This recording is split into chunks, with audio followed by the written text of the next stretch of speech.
pleasant aroma hit me long before I crossed the threshold. Faint, but light and warm. A reminder of what home is. Pa's stern but commending gaze, Ma's tender smiles, the sunlight filtering through the eaves of the morning, and the distinct smell of cinnamon and vanilla as it drifted through the air every time something cooks from that room. The room. Our room. Mom, Pa's pride and joy. My sister and I too, eventually. But we ain't allowed there. Not yet. Not until we're taller or older. Not until we learn how to take care of ourselves and not burn our hands or reach the cupboards without having to be lifted. But a little peek wouldn't hurt, yeah? Floorboards are cold under my feet more than it usually is. The wall's more forbidden than what I'm used to. Farther and farther the room goes. Ma's singing ceases and Pa. No, please wait! I'll be good! I'll sleep on time! Don't go! I can't hear Pa. Not above the rockets clanging and the deafening roar of gunshots, nor the screams replacing the comforting soft melodies. There's only the blinding fear. When the foot slips, the red sea that catches me is bitter and frigid. The blood that drips in my hand is warm, warm, warm. It ain't my blood. The walls tumble, and everything goes quiet. It takes a few moments for everything to fall into place, for my eyes to adjust to the relative darkness of the room. Despite the pleasant chillin' the AC brings, my shirt is clinging tightly to me and my blanket's a tangled mess around my throat. Morning has not even arrived, and yet... Way too early for this thing, man. And too long. Too long since the last I woken up drenched in my own sweat, head littered with thoughts that are gone as soon as my eyes open. All too often, only imprints and brief images are left to haunt me for the rest of the day, or until my mind forgets about it. Egad, whichever comes first. Yet vivid or not, what little I can remember does not matter. Regardless, the desperation sticks, clawing up, pushing and urging me to relive every moment, every sensation, and there's a twinkle in Ma's eyes when she looks up from her work, flour dust in her nose and cheeks. Scent of freshly baked bread wafts from the oven as soon as Pa opens it, and the homely fragrance of honey fills the room. He reaches up to wipe small beads of sweat away from his forehead before gesturing for me to come closer the moment he spots me on my little hiding place behind the door. I expect him to be angry, but his pat on my back when he'll come within arm's reach is encouraging enough. We'll have to taste these first before we put it up for sale tomorrow. You up for it, little man? Is it good enough? Knock cuts through the air before I can answer. Sharp, heavy, demanding, familiar. So distantly familiar. Ma ushers me out of the kitchen when Pa moves to answer it. But I know what waits outside. The taste of blood in my mouth sends an unpleasant churning in my gut. Ma's apron crinkles under my tight grip. Something snaps back into place. My bed remains in an utter disarray. The walls still need a new paint job, and the wall clock ticking opposite my bed is as unsettling as ever. Ash is right.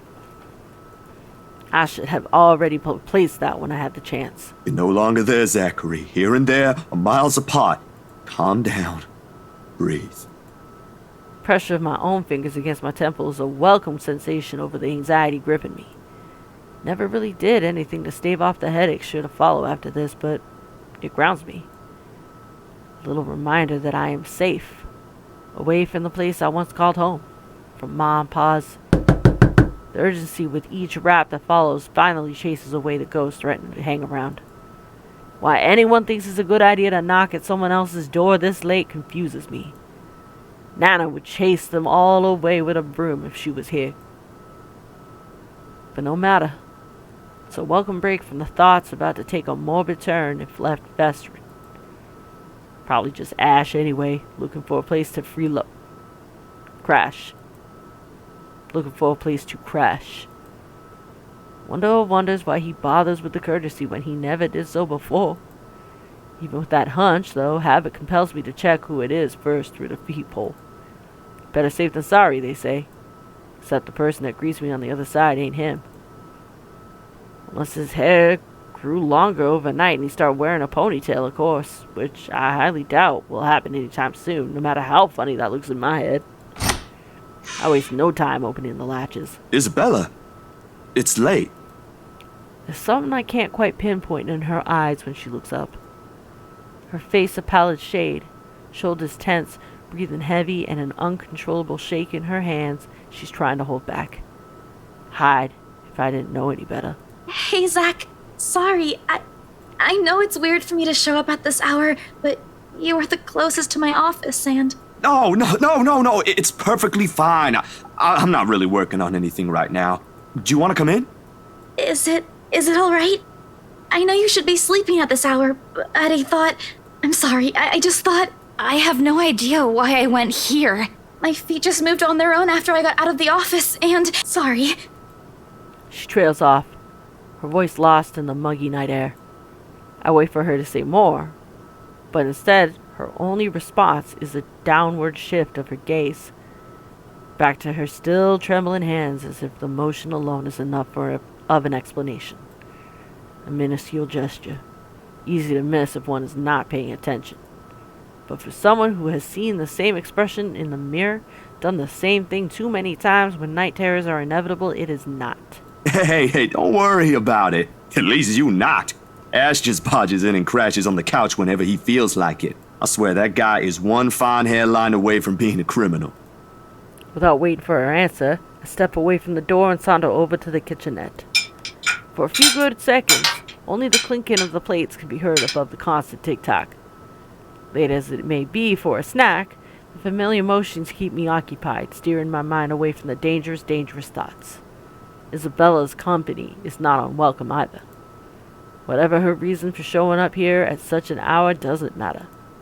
I'll be damned if I just turn her away, frazzled as she is.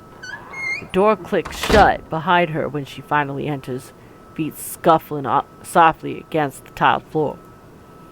In all the years I've known her, she has never once lost her ever upbeat spirit.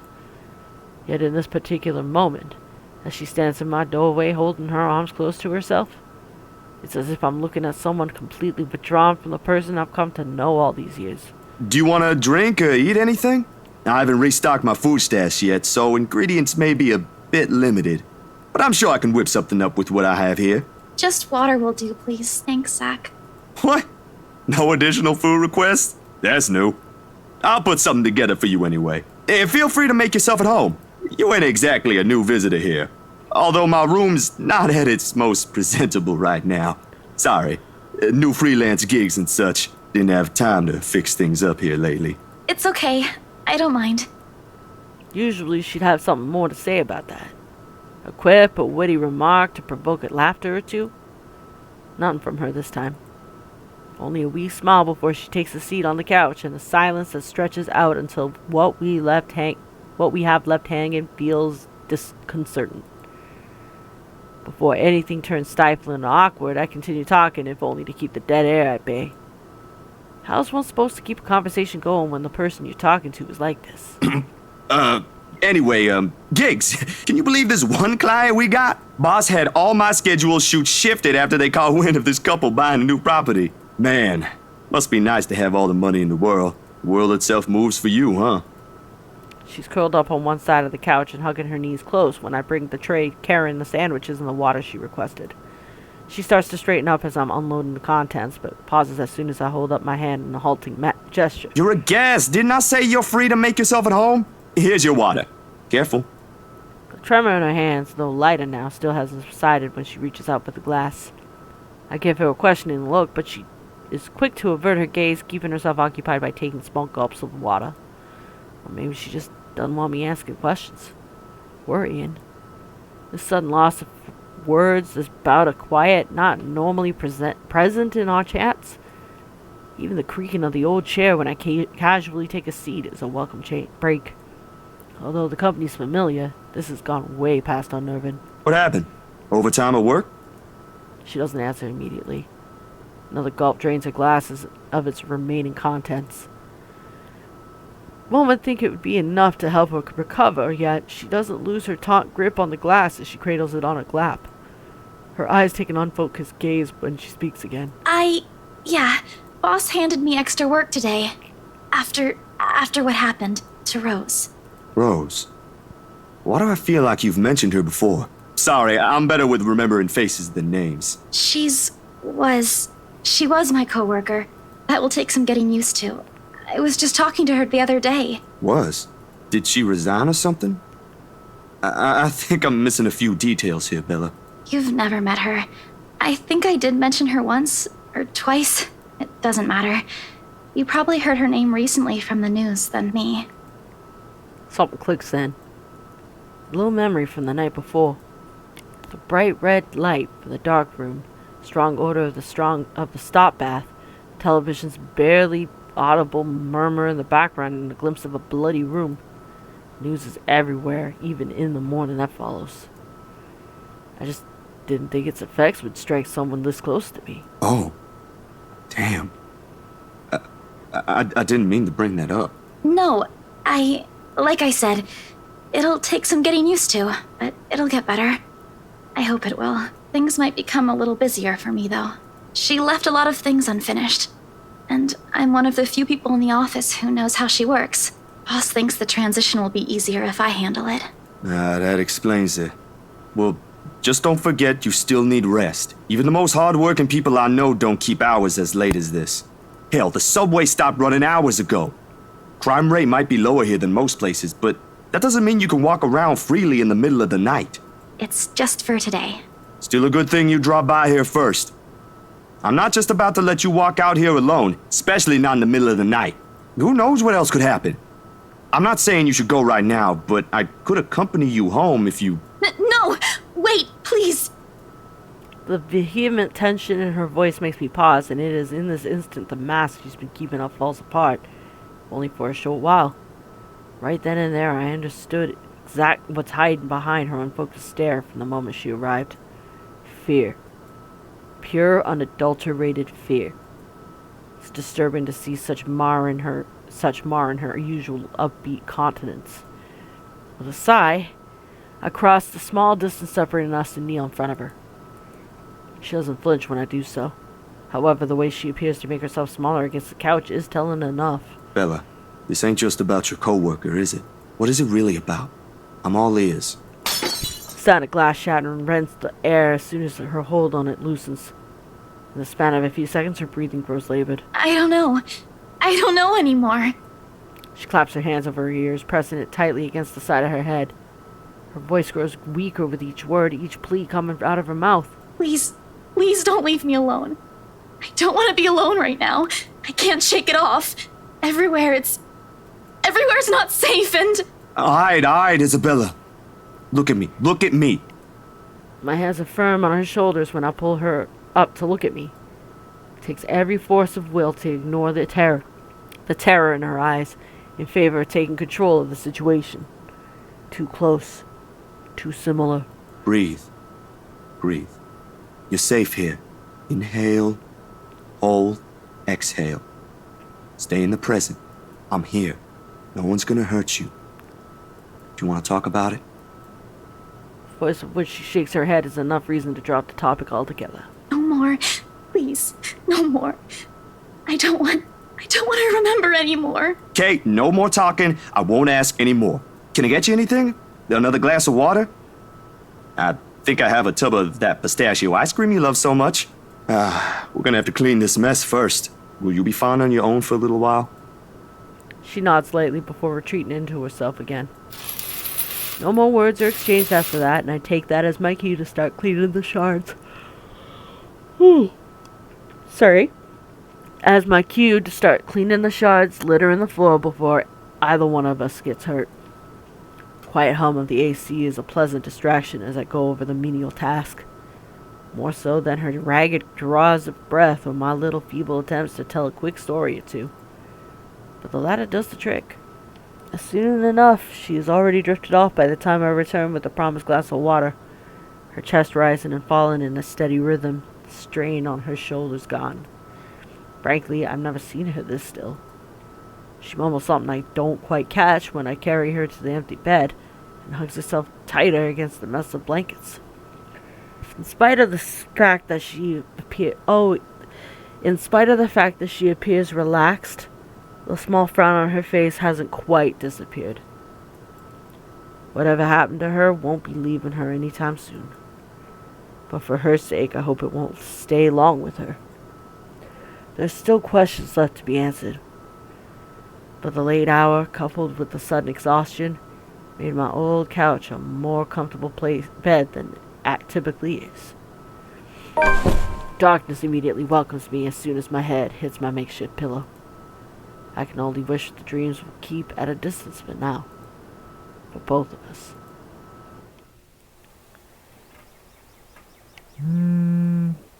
First few notes, while muffled, are enough to wake me. In the end, it became one of those nights when sleep passes like a blink and is plagued with vague, fuzzy thoughts. I lift a hand to rub away the drowsiness from my eyes, although it does little to relieve the gritty, burning sensation from my eyelids. Outside, the sun is yet to peek over the horizon, but night has already given way to the cool morning light, washing everything in subtle gray hues. At this hour, the entire city remains unstirring. Ordinarily, waking up before my own alarm clock means abusing the snooze button, twice or thrice just to catch those precious few extra minutes of sleep. But the persistent ringing makes it impossible now. This better be good. Groggily, I scramble for the bag sitting at the foot of the bed. The ringing still hasn't stopped, even as I fish the phone out, and Ash's name flashes brightly on the screen when I turn it on. Must be pretty urgent if he hasn't dropped the call yet. Took you long enough, Z-Man. Ashton, it's 6 in the morning. Sun hasn't even risen. Hell, my brain ain't even awake yet. Stop calling me Z-Man. It's 20 past 6, Zach. You want to talk?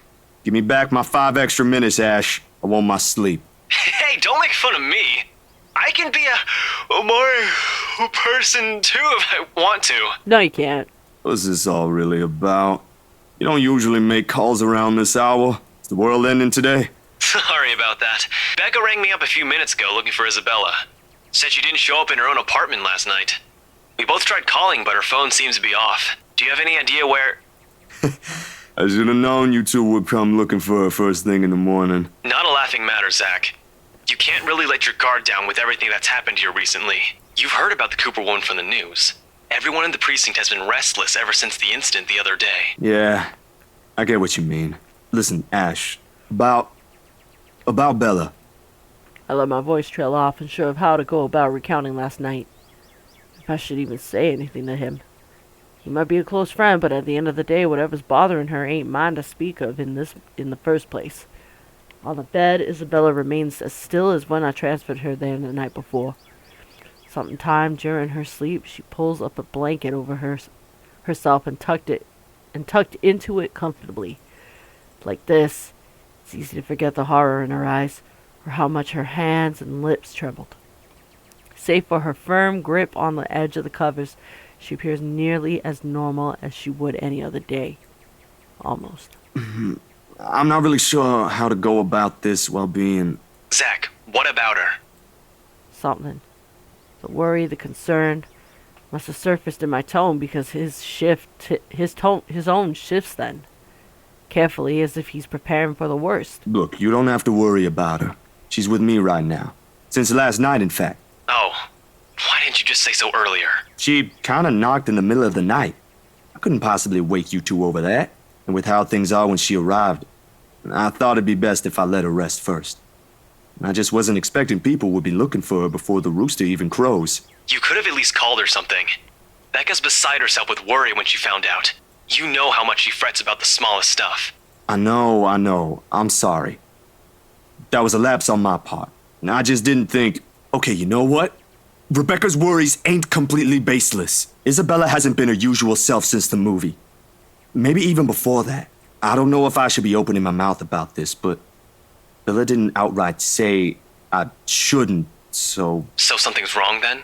I'm not quite sure, to be completely honest. I couldn't get the story out of her. Really? I thought you'd have learned something from me by now. That's not it. Ash, when she appeared at my doorstep last night, she was shaking, and when I tried to ask her about it, she just panicked. Had this frightened look on her face. I'd be surprised if this was the first time I've seen it, but it ain't. Dude, the first time, she was screaming. First time? When was this? You weren't talking about the thing in the movie house, are you? Because that was just us fooling around. Granted, I think I went overboard with the joke, but... No, it happened the day after. When she invited us to lunch, you weren't there.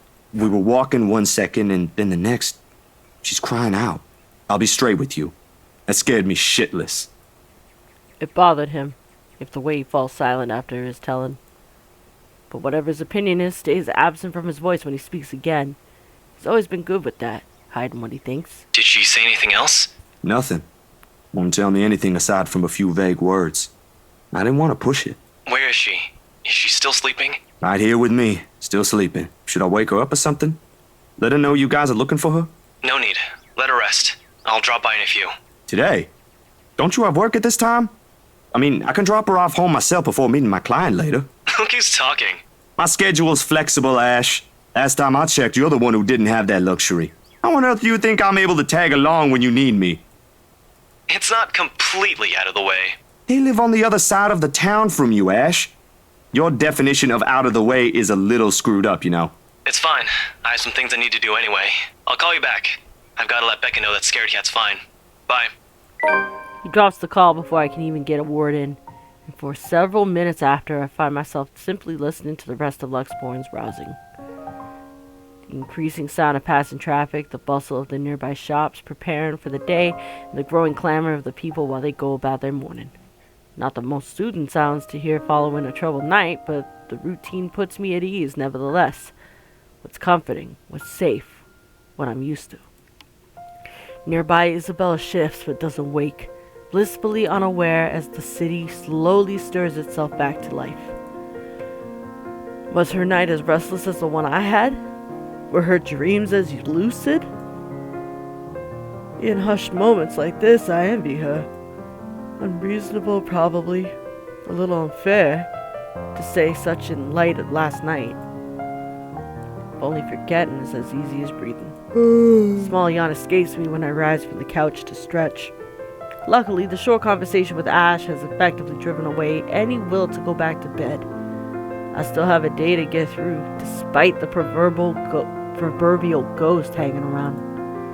Only the orange bottle sitting at the edge of the table is reassuring against my palm the instant I pick it up. Sterile odor of the capsules equally so. Yet the weight they carry is something I've never gotten used to. Years ago, I'd spend minutes, heck, even hours staring at a single pill prior to taking one in. Now it's just routine. Way to stave off the unwanted nightly visits. Although I don't think Dr. Navarro would be quite pleased if he ever finds out I'm relying on him again. I do owe him a visit regardless, especially after missing our appointments on purpose and ignoring his call for weeks. Another sigh comes out, tired and weary, and then I pop the tablet into my mouth. Zach? What time is it? The bottle in my hand hits the table with more force than necessary. As much as I trust my friends, there are some things I'd rather keep to myself. Morning, Bella. Did you sleep well? She answers the question with a long, drawn-out yawn, one reminiscent of a child. A chuckle manages to come out of my mouth at the sight. In this manner, it's easy to mistake her for someone too young for responsibility. Inexperienced and immature, even. Easy to forget she was thrust into the role of an adult earlier than her own dreams can afford.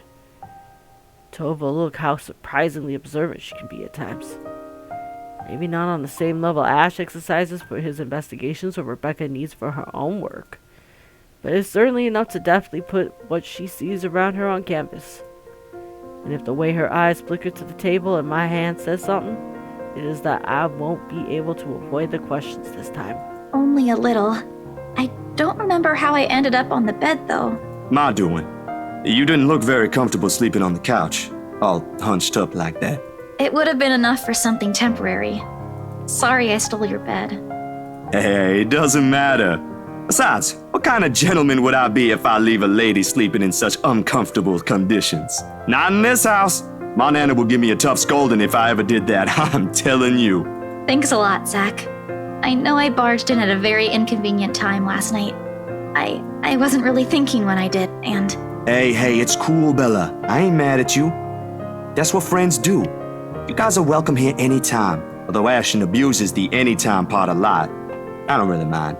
We might have less wiggle room if all four of us are present, considering the size of this place. But as long as no one makes anything explode, it's totally fine. Fine or not, I still owe you one for last night's trouble, especially since you don't seem to be... A concerned expression passes over her features as she spares another cursory glance over the table, back to the bottle holding a very small piece of what keeps the bad memories at bay. The blood blooming over Pa's heart. The horrified look on Ma's face as she watches him fall lifeless to the ground, and every ounce of spite seeping from the stranger's smile. You don't belong here. You monkeys don't belong here. Never stops, does it? Well, you don't seem to be feeling well. Let me know, okay? I'll make it up to you somehow. She makes a slight gesture with her head towards the bottle, asking a question without really asking. Subtlety has never been one of her greatest assets, but right now, even Ash would have been a little amazed, if not at a loss for words at it. She's left it up to me whether I'll ever give her the response she wants to hear or not. A little clever coming from her, if anyone would ask me. But it's never easy, is it? Ain't it? Talking about my own problems, that is. It never will be. Not by a long shot. Not when I've let it stay this way for so long. I realized that long ago, when the wounds are still fresh and the dreams are a nightly occurrence. Can't force yourself to get better or move on to better things. It is what's normal now, and I can only cope. The question in her eyes may be unwarranted, born simply out of curiosity or sincere concern of a friend. Don't owe her an explanation, in fact. But of all the people I keep close in my life, she's probably one of the very few who perhaps I can trust with this. Maybe she won't understand entirely.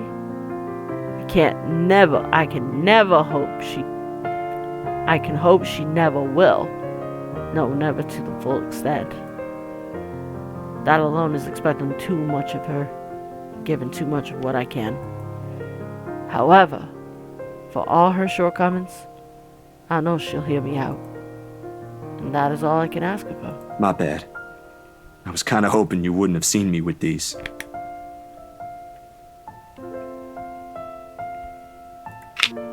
Pills rattle lightly against the container when I gently set it back to its usual spot. Always the small area closest to my laptop near the right hand side. Within reach whenever.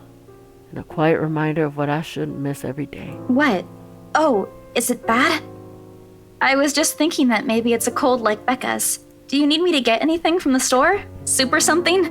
There's one nearby, right? I can run real quick and... No, nothing of that sort. I'm perfectly healthy right now. It's really difficult to say, but... Can you promise me you'll listen at least? What is this about, Zach? I should have been upfront with you about this a long time ago. Well, Ashton found out without me telling him anything. But you already know how that guy is. Can't hide anything from him. If it's something you're having trouble saying, you don't have to force yourself to tell me. I'll forget I ever saw anything and won't ask questions. Promise. No, I need to get this off my chest eventually. Besides, we're already here. Might as well finish what I started, yeah? If you say so. She takes a seat on the couch, her posture easy and open, and her smile honest. As if this is just a simple talk between two friends on a regular day. It is far from one, but her unreserved air is enough to stamp down the twinge of unease that threatens to come up. Let's hear it then. And she does. True to her word, she listens while the story spills out my mouth of my mom and pa, the little diner across the pond, and what it left me in that day. Can't recall most of it now. My own account jagged with a few missing details here and there. The passing years eroded most of my recollections of the whole incident, all except for that one moment in the kitchen. Ringing the gunshots are as vivid as it sounded that day. Even Ma's hysterical screams the moment Pa's body hit the floor motionless, his lifeblood flowing out from under him. The gunman, he was smiling. He was smiling when Pa opened the door to welcome him. He was smiling when he put a bullet to Pa's chest and Ma's head. I've heard stories of how the world can be a cruel place for people like us before. I never believed it until that moment. Nan and Gran took us right after that. Sis and I flew straight to New Jersey as soon as they heard the news. A few days after, Ma and Pa were laid to rest. And we have a new home a continent away. I didn't even get the chance to take my favorite pillow with me. They said something about the change of environment will be good for us. They had no idea the different kind of ghosts would follow me here. I expected questions, mostly those brimming with childlike curiosity and maybe some that are a little too hard to answer. But to her credit, she just sat there, lent her ears, and looked at me with no expectations or unnecessary judgment in her eyes. She appears wiser and older like this. Easier to see the breadwinner in her. Her younger siblings are lucky to have her. When I'm done, after everything's been said, she wraps her arms around me. A bit awkward considering the gap in our heights, but it gets her sentiment across. But it's difficult to answer this in kind. If I am even supposed to reciprocate the gesture given my earlier apprehension. She pulls away shortly with a smile on her face. Not the reaction I braced myself for, but it is obviously better than what I imagined. Are you not gonna say anything? Am I supposed to say anything after? Like, apologize or something? I don't think that's very appropriate, but if you want to hear one, I can think of something real quick. Not really. Other people have something to say after usually. And they're not necessarily nice either. Oh? Okay then. I won't. I can't think of something anyway. Sorry. I'm not very good with this. Who else knows, by the way? My older sister, grandparents, and just Ash and you for now. Maybe I think I should tell Rebecca too, but... But not right now? Yeah, not right now. But I'm ready. Like today. I'm sure she'll be willing to hear you out once you do. And she probably has an inkling anyway, given her assumptions of you having experienced some of the things that your documentary covered. So she might know some of it, but not to the extent of what actually happened. I don't doubt she will. I'm more afraid of how she'll react after. One step at a time, yeah? Whew. Surprisingly, it feels good to get that one out of my chest. I was a little afraid you'd be angrier. I didn't tell you earlier than today. I'm not angry. I'm just surprised. You didn't look like it. I wouldn't have suspected. I suppose that's how it often is, isn't it? We all have our... what's the word Becca uses? Inner demons? But this is something personal to you. I understand why you'd rather have a few people know. That too. Well, these past few weeks haven't been easy for you. I didn't want to add that. Not after last night. Something passes in her face, brief and fleeting. It disappears right before I can recognize what it is. You okay? Yep, no worries. I'll be fine. Look, about last night, never mind. This isn't a good time, but don't lose sleep over this, alright? What's important is you got what you want to say out, and if you need me, I'll be here. I should be relieved. Her words are more than reassuring to my ears.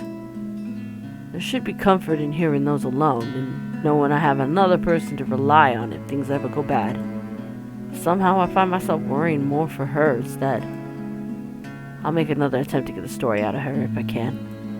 But this is a dance I know all too well, and with her, I doubt forcing her to say something would yield any results. As much as I want to imitate Ash, there's only so much I can ask that won't result in something a little over disastrous. Best, she'll stop talking to me until a week passes. At worst, I'd rather not risk it. I've never seen her angry. Outright annoyed, maybe, and often directed at Ash, but never furious. What do they say again about happiest people when angered? Besides, it'd be unfair to her after our little chat. So, food then? She seemed relieved at the brisk change of subject, and as if it had been simply waiting for its cue all this time, her stomach rumbles at the mention of food. Rather loudly, as a matter of fact. Alrighty, Missy. We're going to get some chow now. Better be quick, though. Can't have your stomach starting a revolution on us here. Don't make fun of me. I'm not that hungry. Maybe a little. I didn't think I'd end up skipping dinner last night. And now we have one starved stomach protesting. Sorry, it'll be nothing fancy, since I'm a little low on stocks. I should probably drop by the grocery store after the meeting this afternoon. I can make a quick run for you if you want. Nah, I've got enough to put together something nice here. Maybe. I could always improvise if we're missing an ingredient or two. It ain't like we're going for a Michelin 3-star status here. Also, didn't I say you're a guest? Is this a Filipino thing? Or just Rebecca rubbing off on you? Soft laughter that comes from her doesn't quite reach her eyes. Neither. The answer is neither. Because if she stays idle, she'll remember. On second thought, I might need a little help slicing up the potatoes while I prep the ham. You up for that? What? Do you think instant noodles are all I'm about? I'll have you know, I can cook a mean paella with my eyes closed. All my siblings love it. Sure you can. Come on. I think I know what we'll do with those spare ingredients. Despite the massive effort to keep the mood light with a small chatter, cooking ends up being a mostly quiet affair. Between us, the consistent clapping of the knife against the board and the muffled noise from the television that kept running, words have been surprisingly difficult to string together. Not entirely unusual, we've had moments like this before, but definitely unnerving with how things are now. I really wish someone else would come knocking on that door. As pleasant as this is, breaking the ice and keeping the conversation going has never been my forte. That's always been Isabella's or Rebecca's department. Sometimes Ash's, although most coming from him border on awkward or embarrassing. Speaking of the guy, he never did call back, and I'm willing to bet my entire year's salary that he fell right back to sleep after that call. Sorry, Bella, could you... Yep, I got it. The potatoes are almost ready, by the way. I turned down the heat just in case. You might want to check on them, though. Hold on, I'll be right there. Sheesh, wait up. If you keep rapping at the door like that, you'll break it down, Ash. Oh, good. You're awake. Ash has already welcomed himself in when I take my eyes away from the oven. He's never been really keen with the notion of courtesies after he's warmed up to you, this guy. All 13 of my Loxy bro can attest to that. He's a good fellow, though. Maybe a tad bit standoffish at first glance, but he's trustworthy. Don't you have work today? I could ask the same of you. Hey, Izzy man. You're late. Something came up? You need to drop the Z-Man. It's getting old. Sorry, I got caught up with something at the precinct on the way here. Had to attend to that first before things got out of hand. I'd tell you about it, but you know how it can be with those kinds of things. Later, maybe. And you're here because... What? I'm not allowed to say hello? I doubt you're here because of that. And you're not answering my question. My bad. Forgot to mention that. He called earlier looking for you. Rebecca's worried because you didn't come home last night. You could have called my cell instead. You weren't picking up. Anyway, I'd really hate to cut this little get-together short, but I need to be somewhere else. Come on, Isabella, let's get you home. I'll drop you off on the way. Wait, we're going now? He lightly claps a hand on her arm and begins ushering her out of the apartment, throwing a casual wave at me as they pass. Isabella, on the other hand, doesn't appear too fond of the idea. And sure enough, before they could even cross the threshold, she puts a firm foot down, the force enough the force alone enough to halt them both and catch the taller man off guard would have made for a funny picture. The way Ash almost crashes into her and Isabella giving him an indignant pout over her shoulder. Surprise and confusion are on his face all at once. Two things that rarely ever grace it, if he can help it. A rare moment even for a small group. If only I had my camera with me. Dang. What is it? Zach cooked something. If it's just food, I'll get you something on the way back. But the food! It's Zach's cooking. Real delicious food that actually tastes like food. At least stay and have a bite. Please? Zach, help me here. These two. Whenever they are in the same room, sometimes it feels like herding a group of unruly kids instead of talking to two mature adults. One moment they're engaged in a pleasant chit-chat, and the next they're bickering over a minor issue. Frankly, if I didn't know any better, and I have an overactive imagination, I'd say there's something going on. Never mind how utterly impossible that idea is. Or it might just be me reading too much into things like usual. I can already hear Ash's laughter if I so much as suggest such. This, however... I don't know about you two, but I think you guys should really stay. I've already made enough food for all of us, and it'd be a waste. Why, I cooked up that special honey-glazed ham you two keep on yapping about. Got some scalloped potatoes with onions and cheddar to go with it, too. The oven timer dings. I shoot the two of them an apologetic look before sauntering over the kitchen, mittens in hands. Sweet smell of the glaze and salty tang of melted cheese wafts through the air as soon as I open the door and take out the two trays inside. The scent immediately fills the entire room, and even with the the door and windows open, the mouth-watering aroma lingers. And it's appealing enough that when I put the dishes down on the counter, another starved stomach protests loudly, followed by a burst of laughter. My head snaps up at the two of them, and I can't help but smile at the sight they make. Isabella is clinging to the doorframe for support, doubled over with breathless laughter. Ash is the more composed of the two, trying to look unconcerned, but a flush has crept up his neck and cheeks. It's clear whose stomach that came from, and Isabella is not gonna let him live this down. You're in no place to reject an offer of free food, Frey. I wasn't rejecting anything. Damn it, I just missed a meal, that's all. Aw, he's flustered. Shut it! Those guys at the precinct said it was urgent. Somebody has to be responsible for it. Well, aren't you precious? Right. You know, if you keep laughing like that, you'll burst. I'm sure it won't be as bad as your stomach suddenly rumbling like a starved. Aye, kiddos, play nice. Food's gonna get cold if we keep this up. Ash, you gonna stay? Might as well, since Scaredy Cat's so hell-bent on staying. We eventually settle down with the food, but after the food has been served, the jibes replaced by another round of friendly chatter, mostly about what's on the news the night before. There is, however, a conscious effort to avoid mentioning what's currently on the headlines. The dead is never a good topic to talk over food and polite company. This case in particular. The wounds are too fresh, too soon. I'd like to avoid it as well if I were in her position, and someone I personally knew passed away in a gruesome manner like that. Though, perhaps the closest we got to broaching the topic is when the infamous mansion's brought up again. But even then, we are careful, Ash and I.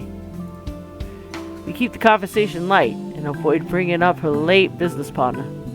It's the least we can do. The Wrights? Yeah, they're planning to move in soon. In fact, they already have a housewarming party planned. It's why they wanted us to rush the papers. They wanted to send the invitations out as soon as possible. Oh, now I get it. Get what? Remember what I told you last night about the new clients? Vaguely? Sorry, I was a little out of it yesterday. Was it the photo shoot? Yep, it's actually for the one you sold.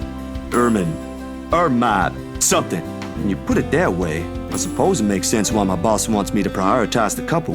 They can have those documents rushed at just a snap of their fingers. Then they're more influential than I initially thought. Man, I guess my boss is expecting a lot more from this project than I expected. Hope I can live up to it.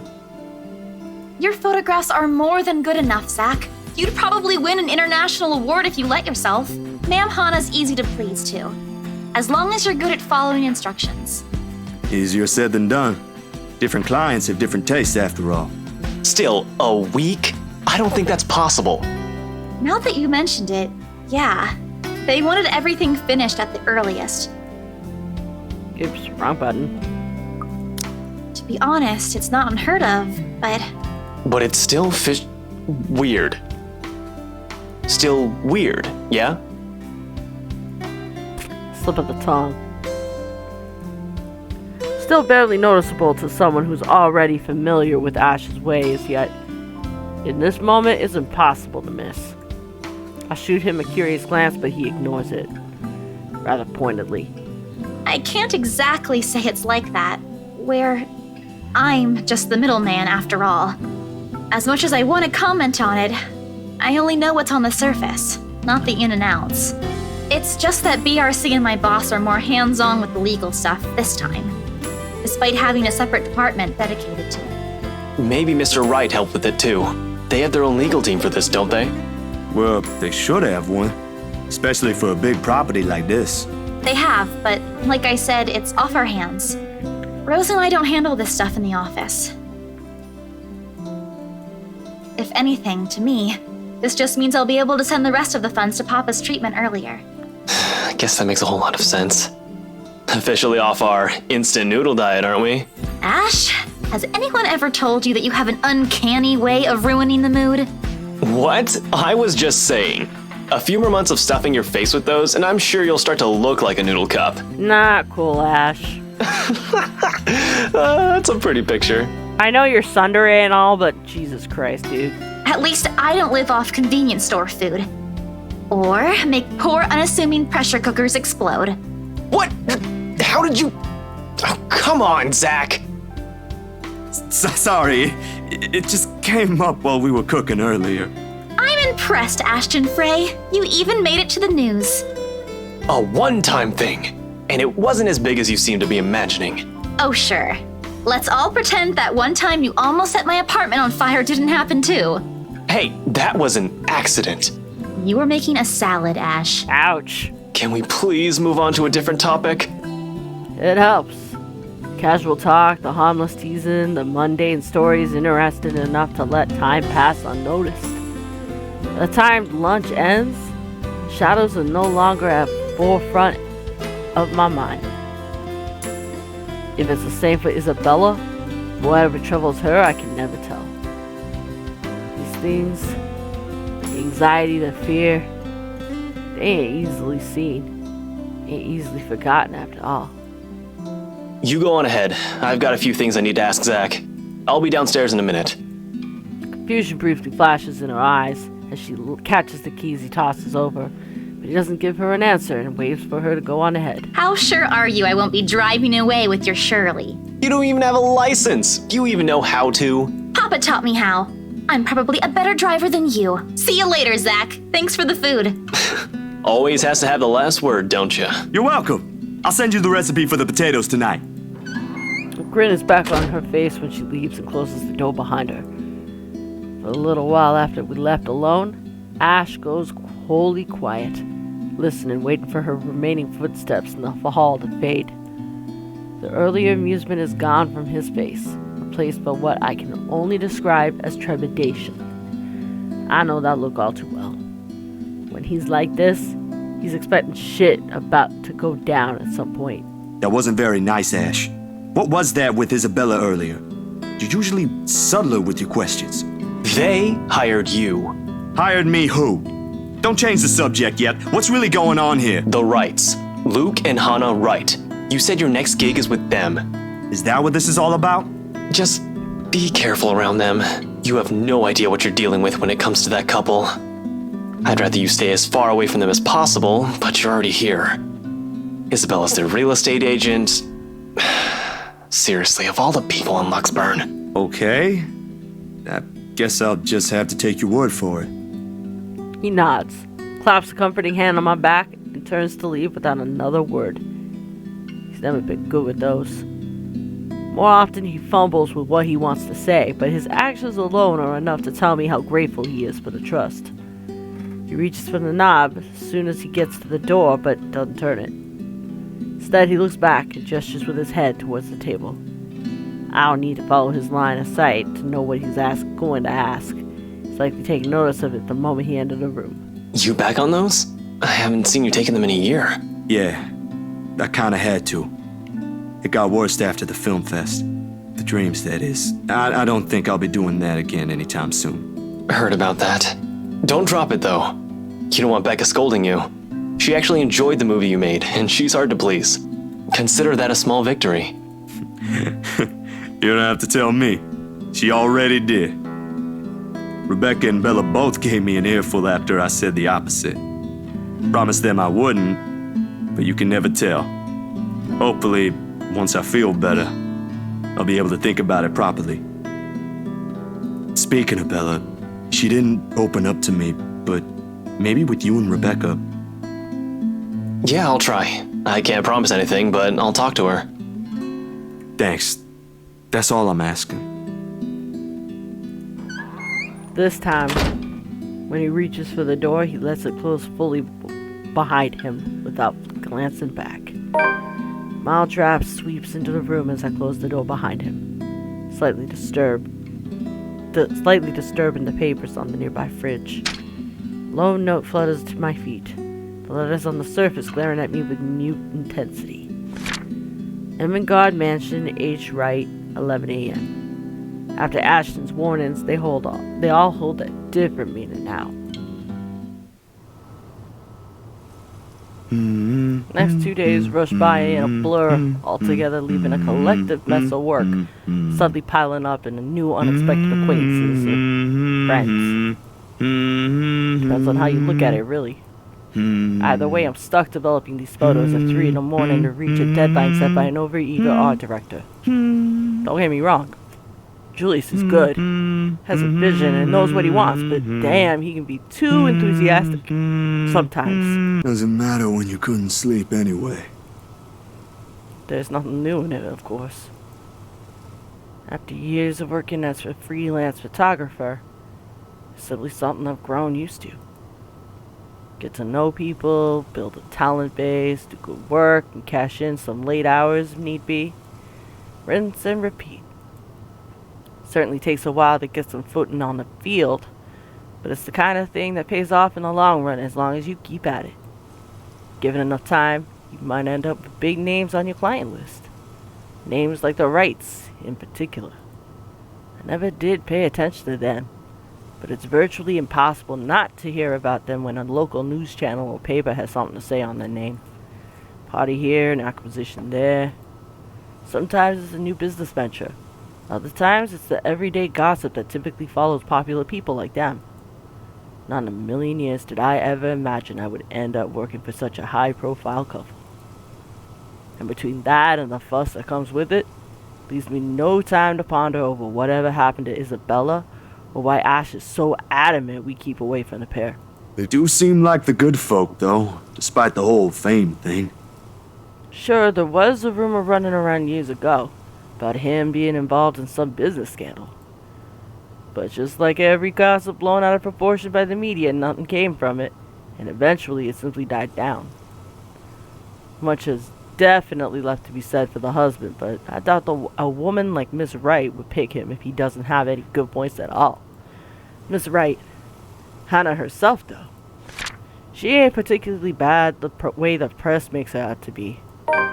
Tabloids had it all wrong, that's for sure. Someone born with a silver spoon in her mouth? Well, she ain't exactly what I was expecting. Among other things, the newfound friendship is what I least expected from her. But here we are.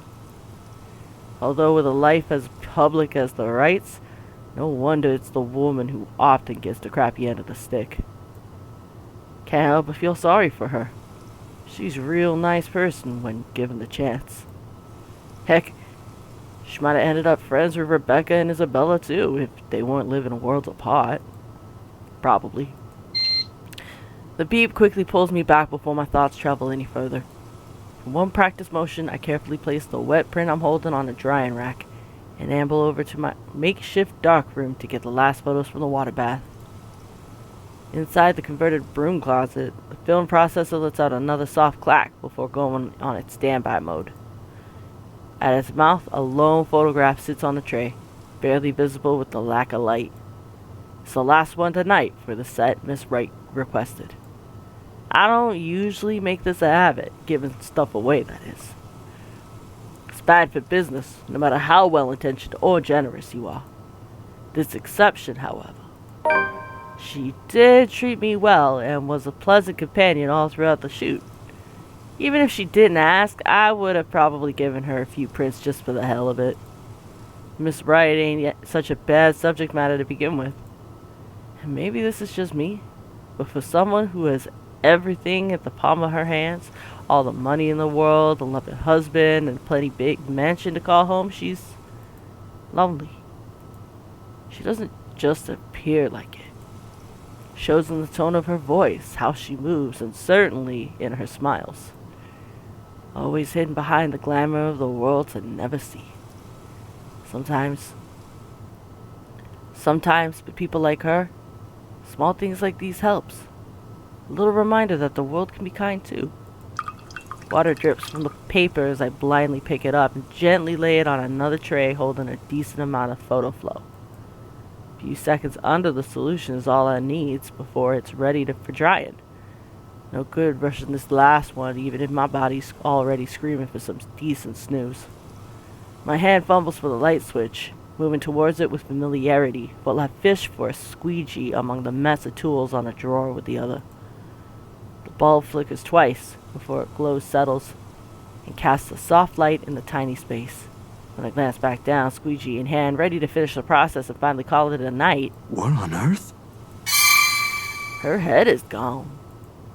Blurred and distorted beyond recognition, rather. The area completely smudged over, leaving no trace of the same sweet smile the good woman carried in all the previous prints. Damn, that was too careless. Common mistake to make, of course, if one is negligent enough to pick a newly processed photo in the dark like I apparently did. It has happened before. Loads of times, actually.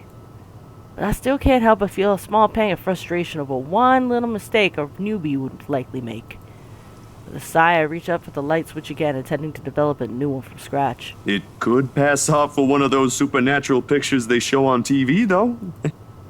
A memory clicks. One cursory thought in the sea of many in a short yet distinct second from the day before. A glimpse is all I got, but it's enough to burn the image in my mind. There was a shadow. No. A woman. In her 20s or early 30s, maybe? But with how far gone her flesh alone was, it's not possible to tell at first glance. The skin itself has already taken a sickly paler color, rotten in most places, blood dripping from every open gash and lesion on her body. Bony hands grip Miss Wright's neck like a noose, staining the skin underneath with a vibrant shade of scarlet. Nothing but malice fills the gleam in her eyes. Zachary? Not for me, but for Miss Wright. Zach, is something the matter? No, there's nothing wrong. I just remembered something, that's all. Let's get back to the pictures. Can you move a bit more to the left, yeah? Memory alone's enough to make me retch. I brushed it off then. A trick of the light, I told myself. Or a product of the heat. Weather has been unexpectedly warm recently, so it shouldn't be too surprising such things happen. And well, blaming this on the usual fatigue, an overworked brain, the weather, or an amateur error on my part is far more convenient. Makes a whole lot of sense when that small voice inside my head whispers. Same tiny voice that only makes itself known when something's afoul. Same one that lent its curious ear to Isabella's worries about the mansion. And with every second I spent staring at this photograph, the murmurs in my head only grow louder against my ears. Someone has to know. And we're gonna show it to Ash. Ash will give me flack for this. He will. I can already hear what he's gonna say about this the moment I bring it up. Hell, before he even sees anything, I'll wager. Guy's a skeptic through and through. It'll take more than my account for him to even consider this. But when you've been there, Seeing something enough to raise the hairs on the back of your neck and leave you wanting to flee or hide, what he thinks is the least of my concerns. I am no hero. That's a title best reserved for someone else. Still, if this will help him change his mind, it's worth a try. Isabella's gone and done the same thing, didn't she? Outside, the sun has yet to rise. I've still got a few hours before dawn. Good enough to mull over how I'll go about this with him. Plenty of space to check if I'll get the same results if I redo the process again. Film processor hums back to life at my touch. The light switch gives out a soft click, and darkness embraces the small closet again. Somehow those urban legends don't sound so silly now. Sometimes I wish Ash would make himself easy to find. 24 messages, 13 phone calls, and 1 visit to his flat later, I still have no idea which rock in Luxbourne he went off to hide under again. The guy has his own place, but refuses to stay in. Has his own phone, but doesn't answer any of his calls or give any indication he's gotten any of my messages.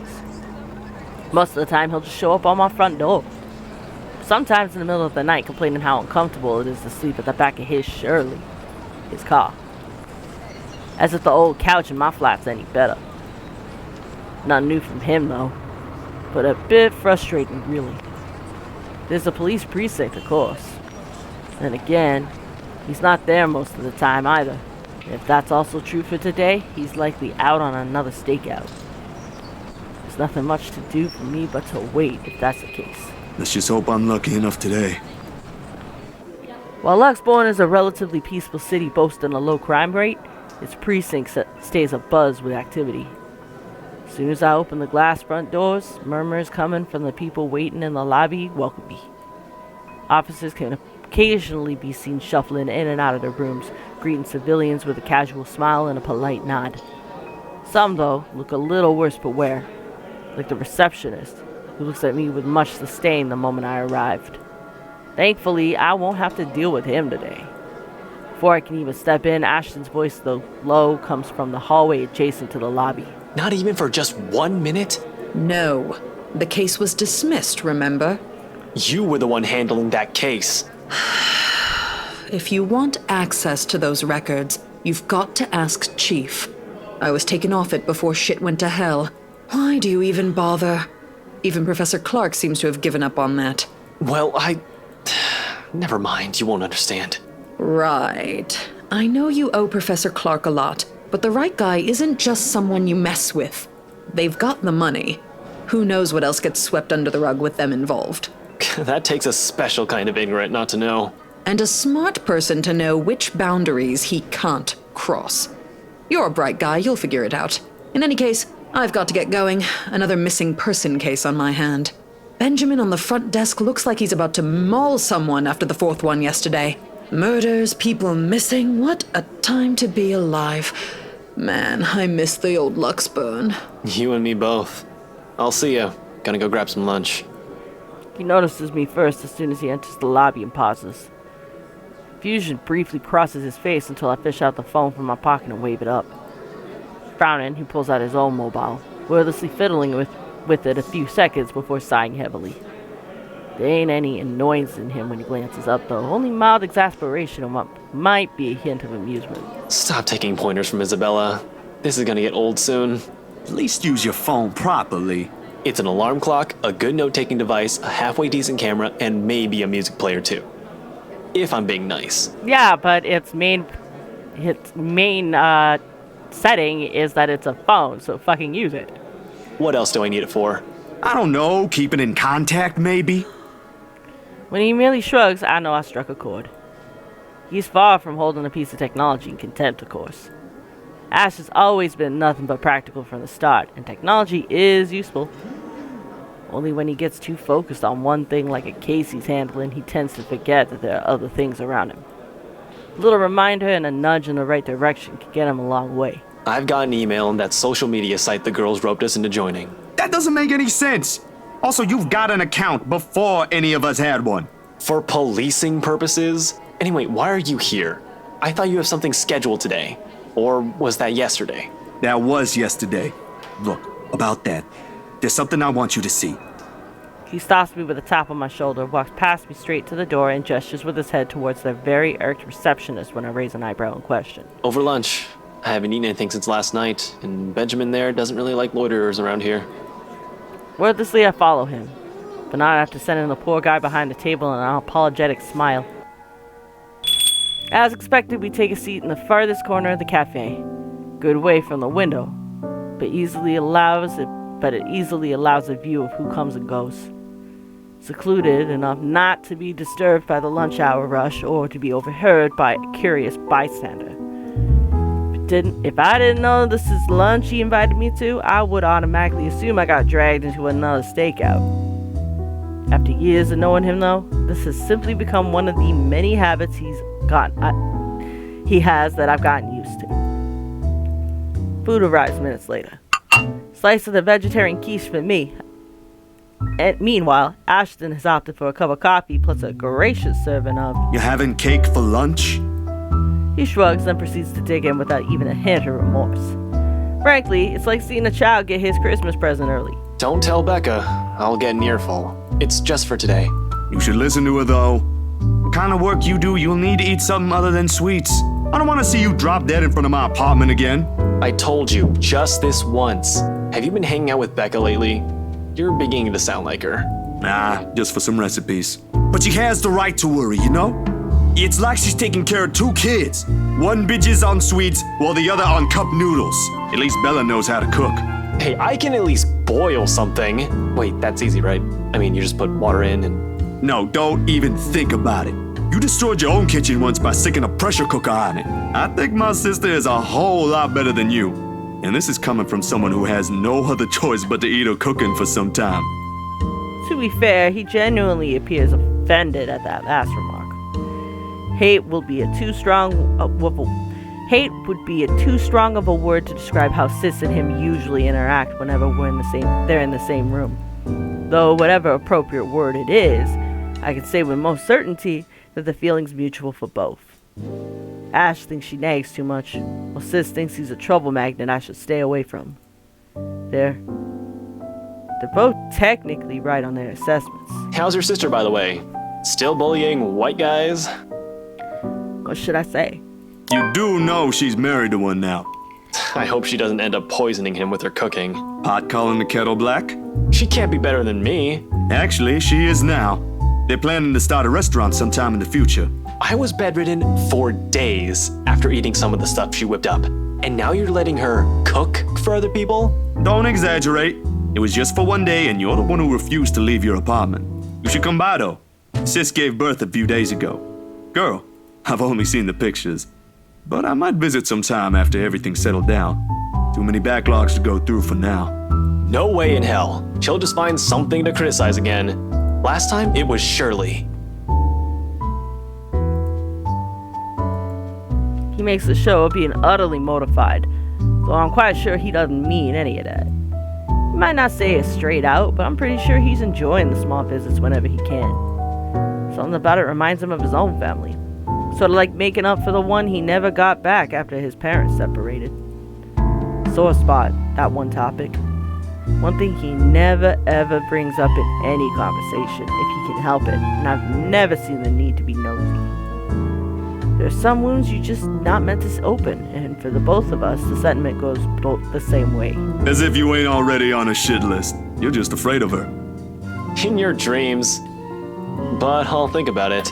Can't just drop this thing at the moment. His change in tone is subtle, but his aggravation over the matter hangs completely palpable in the air. Still no closer? The opposite, actually. There's been some slip-ups here and there. Careless mistakes, and let's just say I'm waiting for him to make another one. What about you? How are things on your end? All piled up on top of the other. But I can manage. Still recovering from the expenses for the movie, so the surge in new projects helps. Well, there's this one thing. The expression on his face grows more puzzled with each photo I spread on the table. There's about 8 of them. All of it reprints of the same thing, Miss Wright's distorted head on the photos. It takes a minute to go through each one, eyeing the print warily. Furrow on his brow doesn't ease, even as he gathers all of it into one pile and sets them in one neat stack in front of me with a heavy sigh. Hana, right? Yeah. How did you... The locket. She never takes it off. Evan's family heirloom. I won't even think about ask him why or how he knows that. If he's investigating them, he'll likely have dug up every unimaginable dirt on them, including family history. Are you done with your work with them? Yesterday, yeah. It's just a small feature for a magazine. Interviews, photos, standard stuff, nothing big. But see, here's the thing.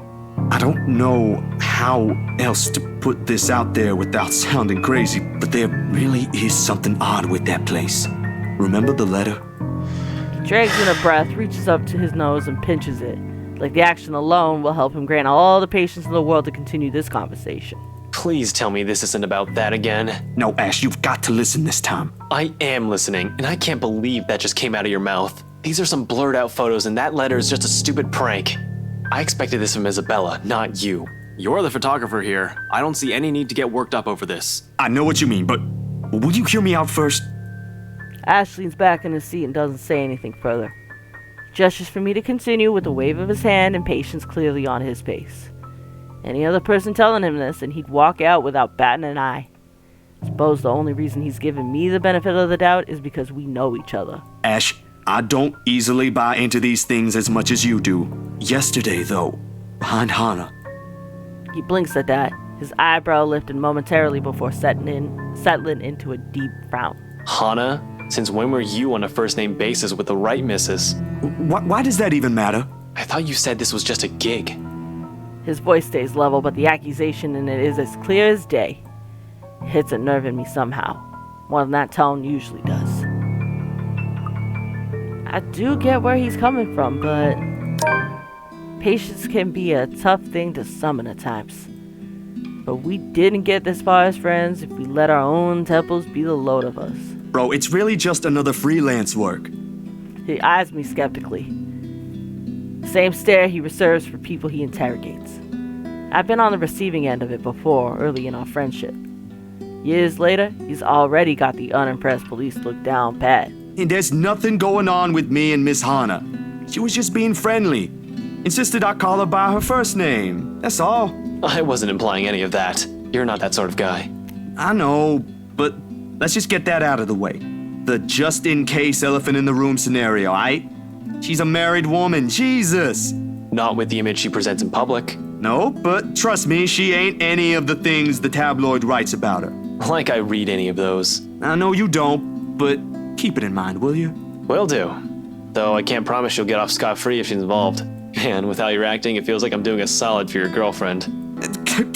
Cut that out, will you? And I'm not asking you to. Besides, what's currently going on here is more important. All right, lay it in. Counting everything takes the better half of our lunch, but he manages to listen through the entire thing without a snide comment. A feat in itself, actually. At the end of it, Ash merely nods, takes out his phone, and excuses himself. Off to a far corner of the cafe for some privacy, if you can even afford to have such in a place as public as this. He returns a little while later and hands me a small card. I can't stop you if you're willing to believe in this crap. Give this guy a call. You're better off talking to him than me. He's at the public library now if you want to catch him there. He used to be my professor back in the university. Oh, no, I don't think that's... Go on. I already gave him a heads up. You know I can't help you out, man. He gives my arm a tap and walks off, mumbling about checking back how things are at the precinct. I don't see his face when he leaves, but I know this is his own little way of helping out despite what he doesn't voice out.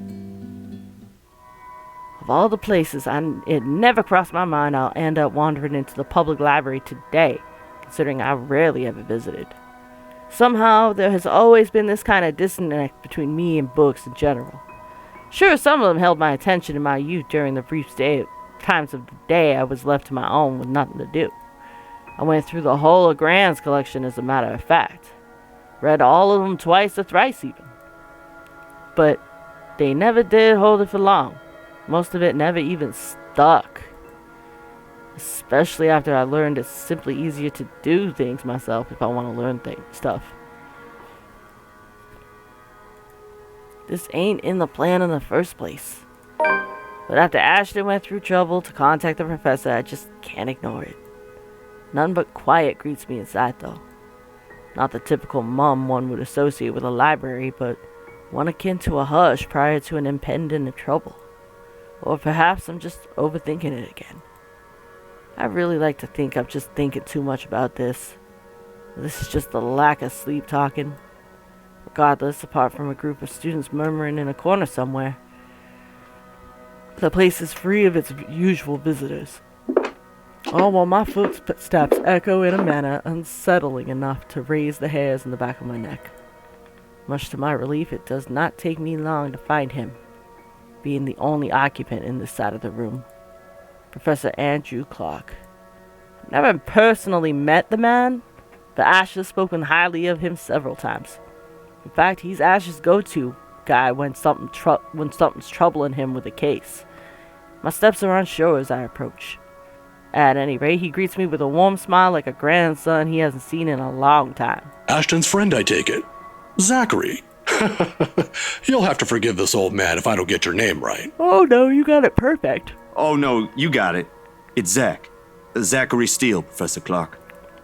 He gestures at the empty seat across the table while he returns to his books. The next couple of minutes pass in relative silence as he continues to read and take notes from the pile he's accumulated on the table. Maybe I should have taken a book first before heading here. But before I can even get far into that idea, the professor clicks the book shut and sets it atop the stack next to him. Ashton told me you were hoping to get answers from me. Although I'm not quite sure what I could share, I'll do my best to help. Of course, there are a lot of things I want to ask. How do we get out of this mess in the first place among tens, hundreds of concerns in my head? But in the presence of someone I barely know, the thoughts won't easily form. He's nothing but patient, however, and with enough time to mull over, a question finally forms. Do you believe in the paranormal, Professor? It's supernatural, actually. Don't worry. It's a common mistake to make. But they really are two different things. The other one deals with what we can't explain at the moment, while the other are things we may not have an explanation to. Here. He places a couple of papers in front of me. The very same one he was writing on earlier. Study of Luxborn's supernatural culture in a nutshell. A friend of mine wrote that a few years ago. He took interest in the city after reading about the stories. Is he the one that died? I have to agree with him here. Even stories dealing with things you don't see with the naked eye can be rife with culture. And this city thrives on it. Just ask the locals. Like ghosts, for example. Among other things. The interpretation has changed over the years, though. Various religions, for example, have their own version. It might not always be a spirit now. It could be a memory, or an imprint, an echo, so to speak. Some are born from curses, even, out of great anger, hatred, or pain. There was this one story. Here it is. Another book's pulled out from the stack and placed atop the papers, while he speaks with such passion that it makes me wonder if some part of him believes these to be true.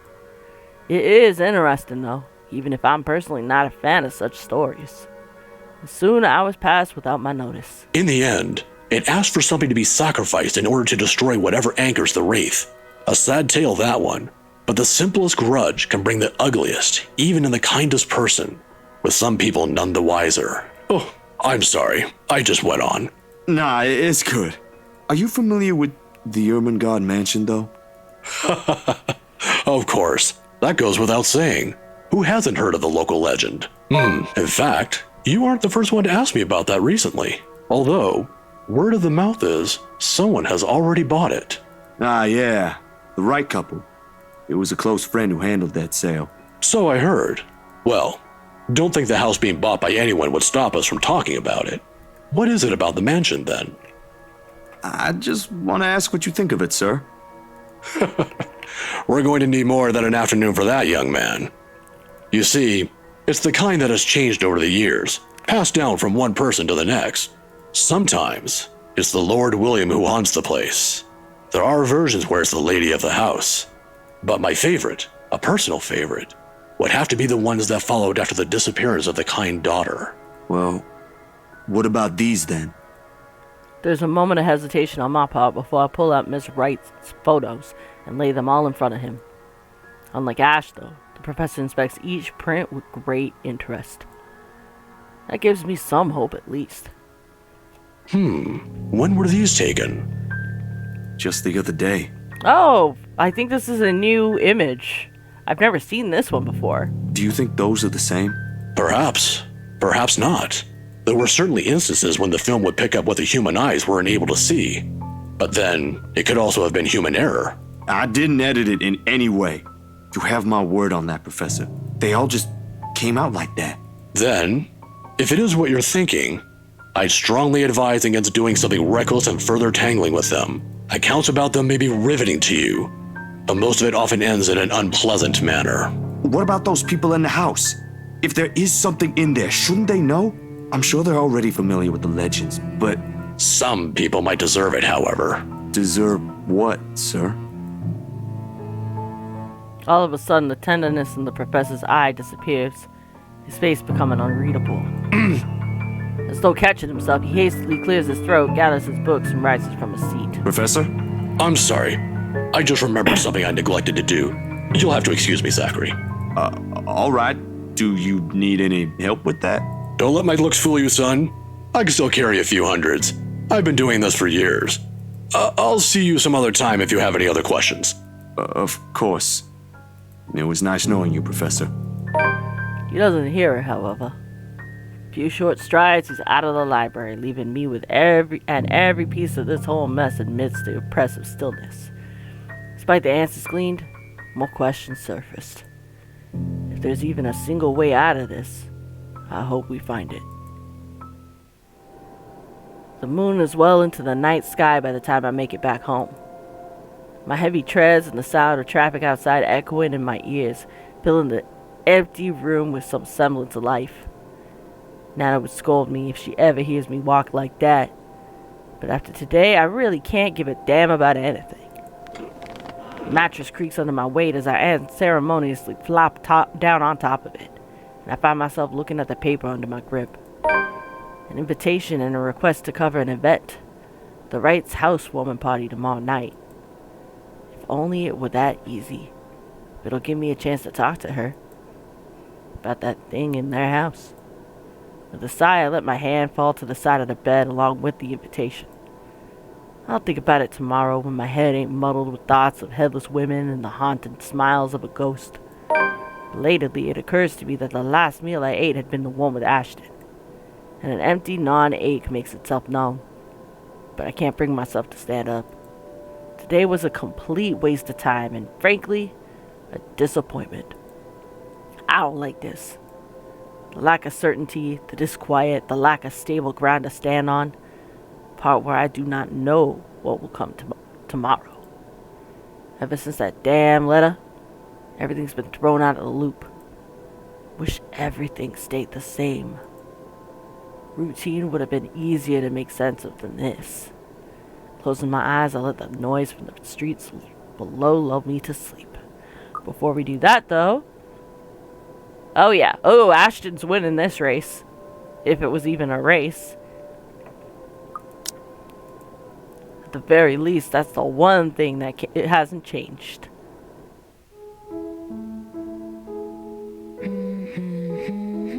The melody carries into the hall long before I cross the threshold. Solemn but gentle and soothing. A reminder of what home is.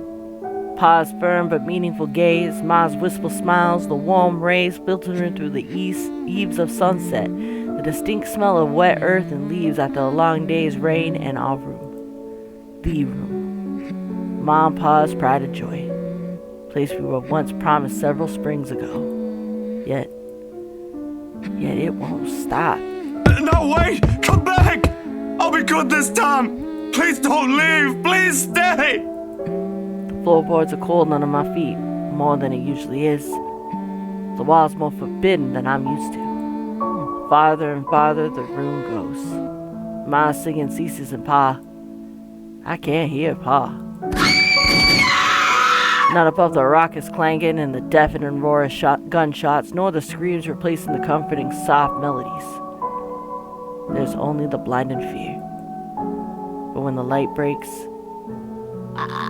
her skin has already taken a sickly pale color, rotten in most places, rotten in most parts, blood dripping from every open gash and lesion on her body.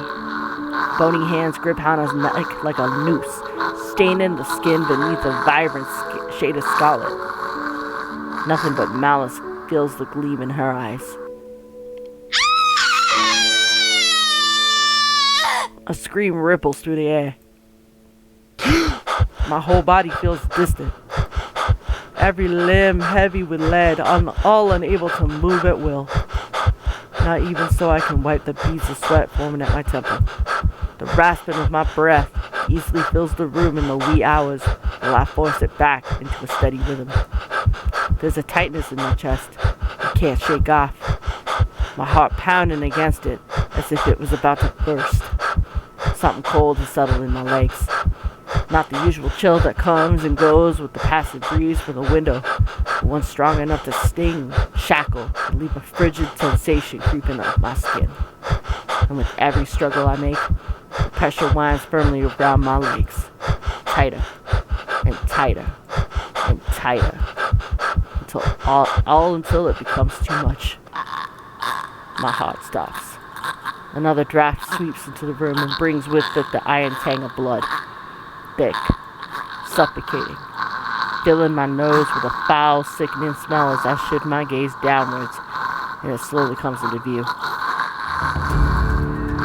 Mouth stretched wide into a hideous smile and eyes brimming with nothing but madness. The stench of gore taints the air around me, and I cannot look away from it, from her, from the terror and death that her uncanny, twisted features alone scream. I try to open my mouth, to shout, to ask for help, but my voice has left my body altogether. All I have is the painful realization that no kind of plea will ever save me from her. And suddenly the bed dips. Brutal plunge back into myself jerks me awake. There is no ear-splitting scream, no wild thrashing of limbs. Just a painful, constricting awareness that something has wound itself tightly around my neck. I waste no second pulling it off. A blanket.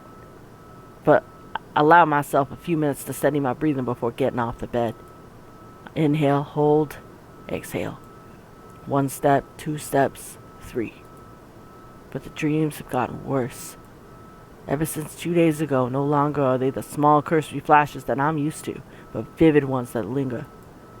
I can still feel the blood on my hands, the putrid smell of rotten flesh, the sickening crunch of bones breaking with every movement, and her cold, chilling eyes as they bore into me. I draw in one long, ragged breath, and before I know it, I'm walking out the door. Even in the waking world, it reeks. A bench on the park is far from the most private place for thoughts in Luxbourne, considering its location at the heart of a bustling city. But in the early hours in the morning, it provides enough peace and quiet for any poor problematic soul who happens to wander here. The city's just waking up, a little paler than usual. But knowing what day it is, one cannot fault it for being a little tardy just this once. Yet, neither the pleasant morning chill nor the soft twittering of birds does anything to banish the images. Every single one has rooted itself in my head, its claws digging deep in what is no longer a safe place to hide in. London Bridge is falling down, used to be easy, falling down, finding some falling pretense down. of peace under the London guise of Bridge sheer is optimism, falling down, following my regular fair routine. lady. Now? Take a key and Now I lock don't know him what up, to make of it. Lock him up, lock him up. Sometimes Take a it's key easier to and run, lock him up, easier to hide my when everything's fair falling apart. lady. That way you don't have to be the London first to Bridge witness is it when it falling does. down, falling It worked when down, things went bad with the falling movie down. after all. London Bridge is It also worked when falling Mom and down, Pa were taken my from us. fair lady. Maybe it really is Take better a if key. I... Hey, mister. Tiny voice gives me pause. When I look up, a little girl, maybe 6 or 7, is peering at me.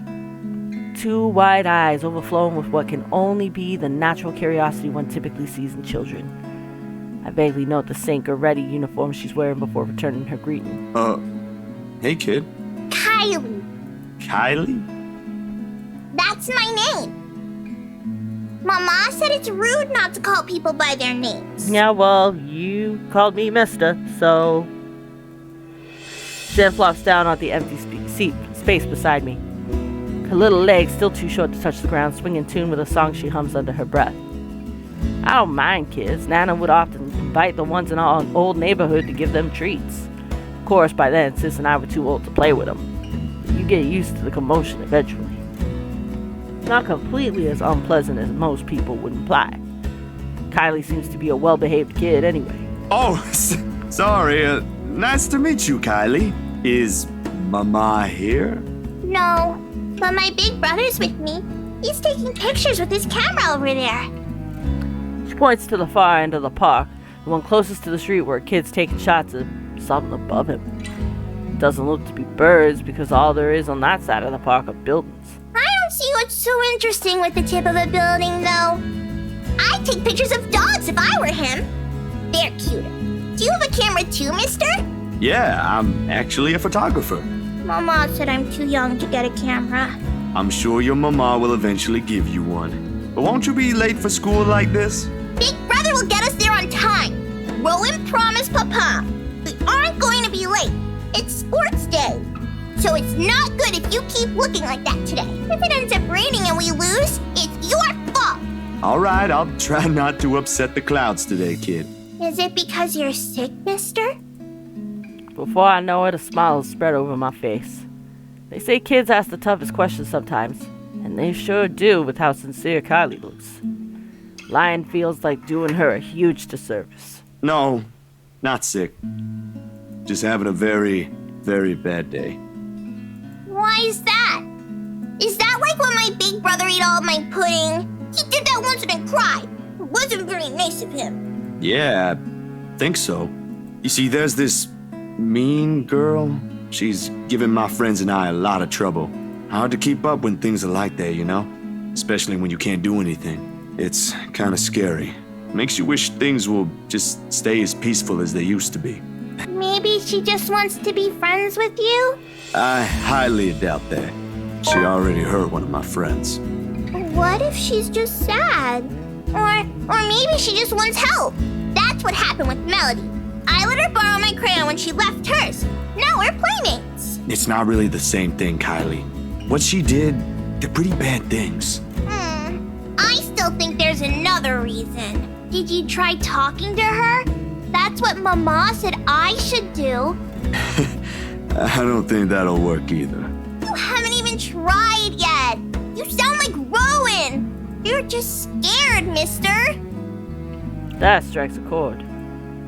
Maybe it's the honesty in her tone, or simply the truth in the words itself. I don't know why, but I can't help it.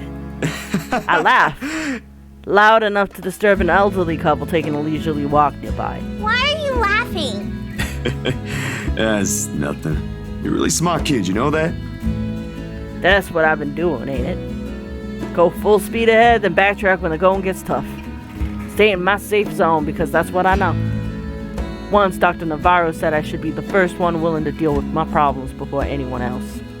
Didn't show up to our next appointment after that. But he's right. And though I hate to admit it, knowing what I've seen, the kid makes a good point. I've been so caught up thinking there might not be a way out. Maybe there isn't one. Or maybe there is, but that don't mean I should just leave it up to fate. Aren't spirits supposed to be humans before, too? Had people they cared about lived a life of their own, smiled and laughed like the rest of us does? Do they really lose all of that after death? You better get to school, though, or you'll miss sports day. You should have won yourself some awards, alright? Alright. Can I show it to you when I do? That can cheer people up, right? In the distance, her brother calls for her, and I took that as a sign to leave. Got things to do, to face. The first steps, they say. Nah, I'm good now, I think. Thanks to you. Besides, Mister needs to go, but you should show it to Mama and Papa. I'm sure they'll be proud of you, Kylie. I will. Thanks, mister. I give her a little pat on the head before heading my way. Small gesture of thanks from a stranger she didn't know she might have helped. She may not understand it now, even though at such a young age she already has this understanding of things, but maybe when she's older, when the world no longer seems too big for her. But aren't you going to help me, mister? With what? Confused, I glanced back.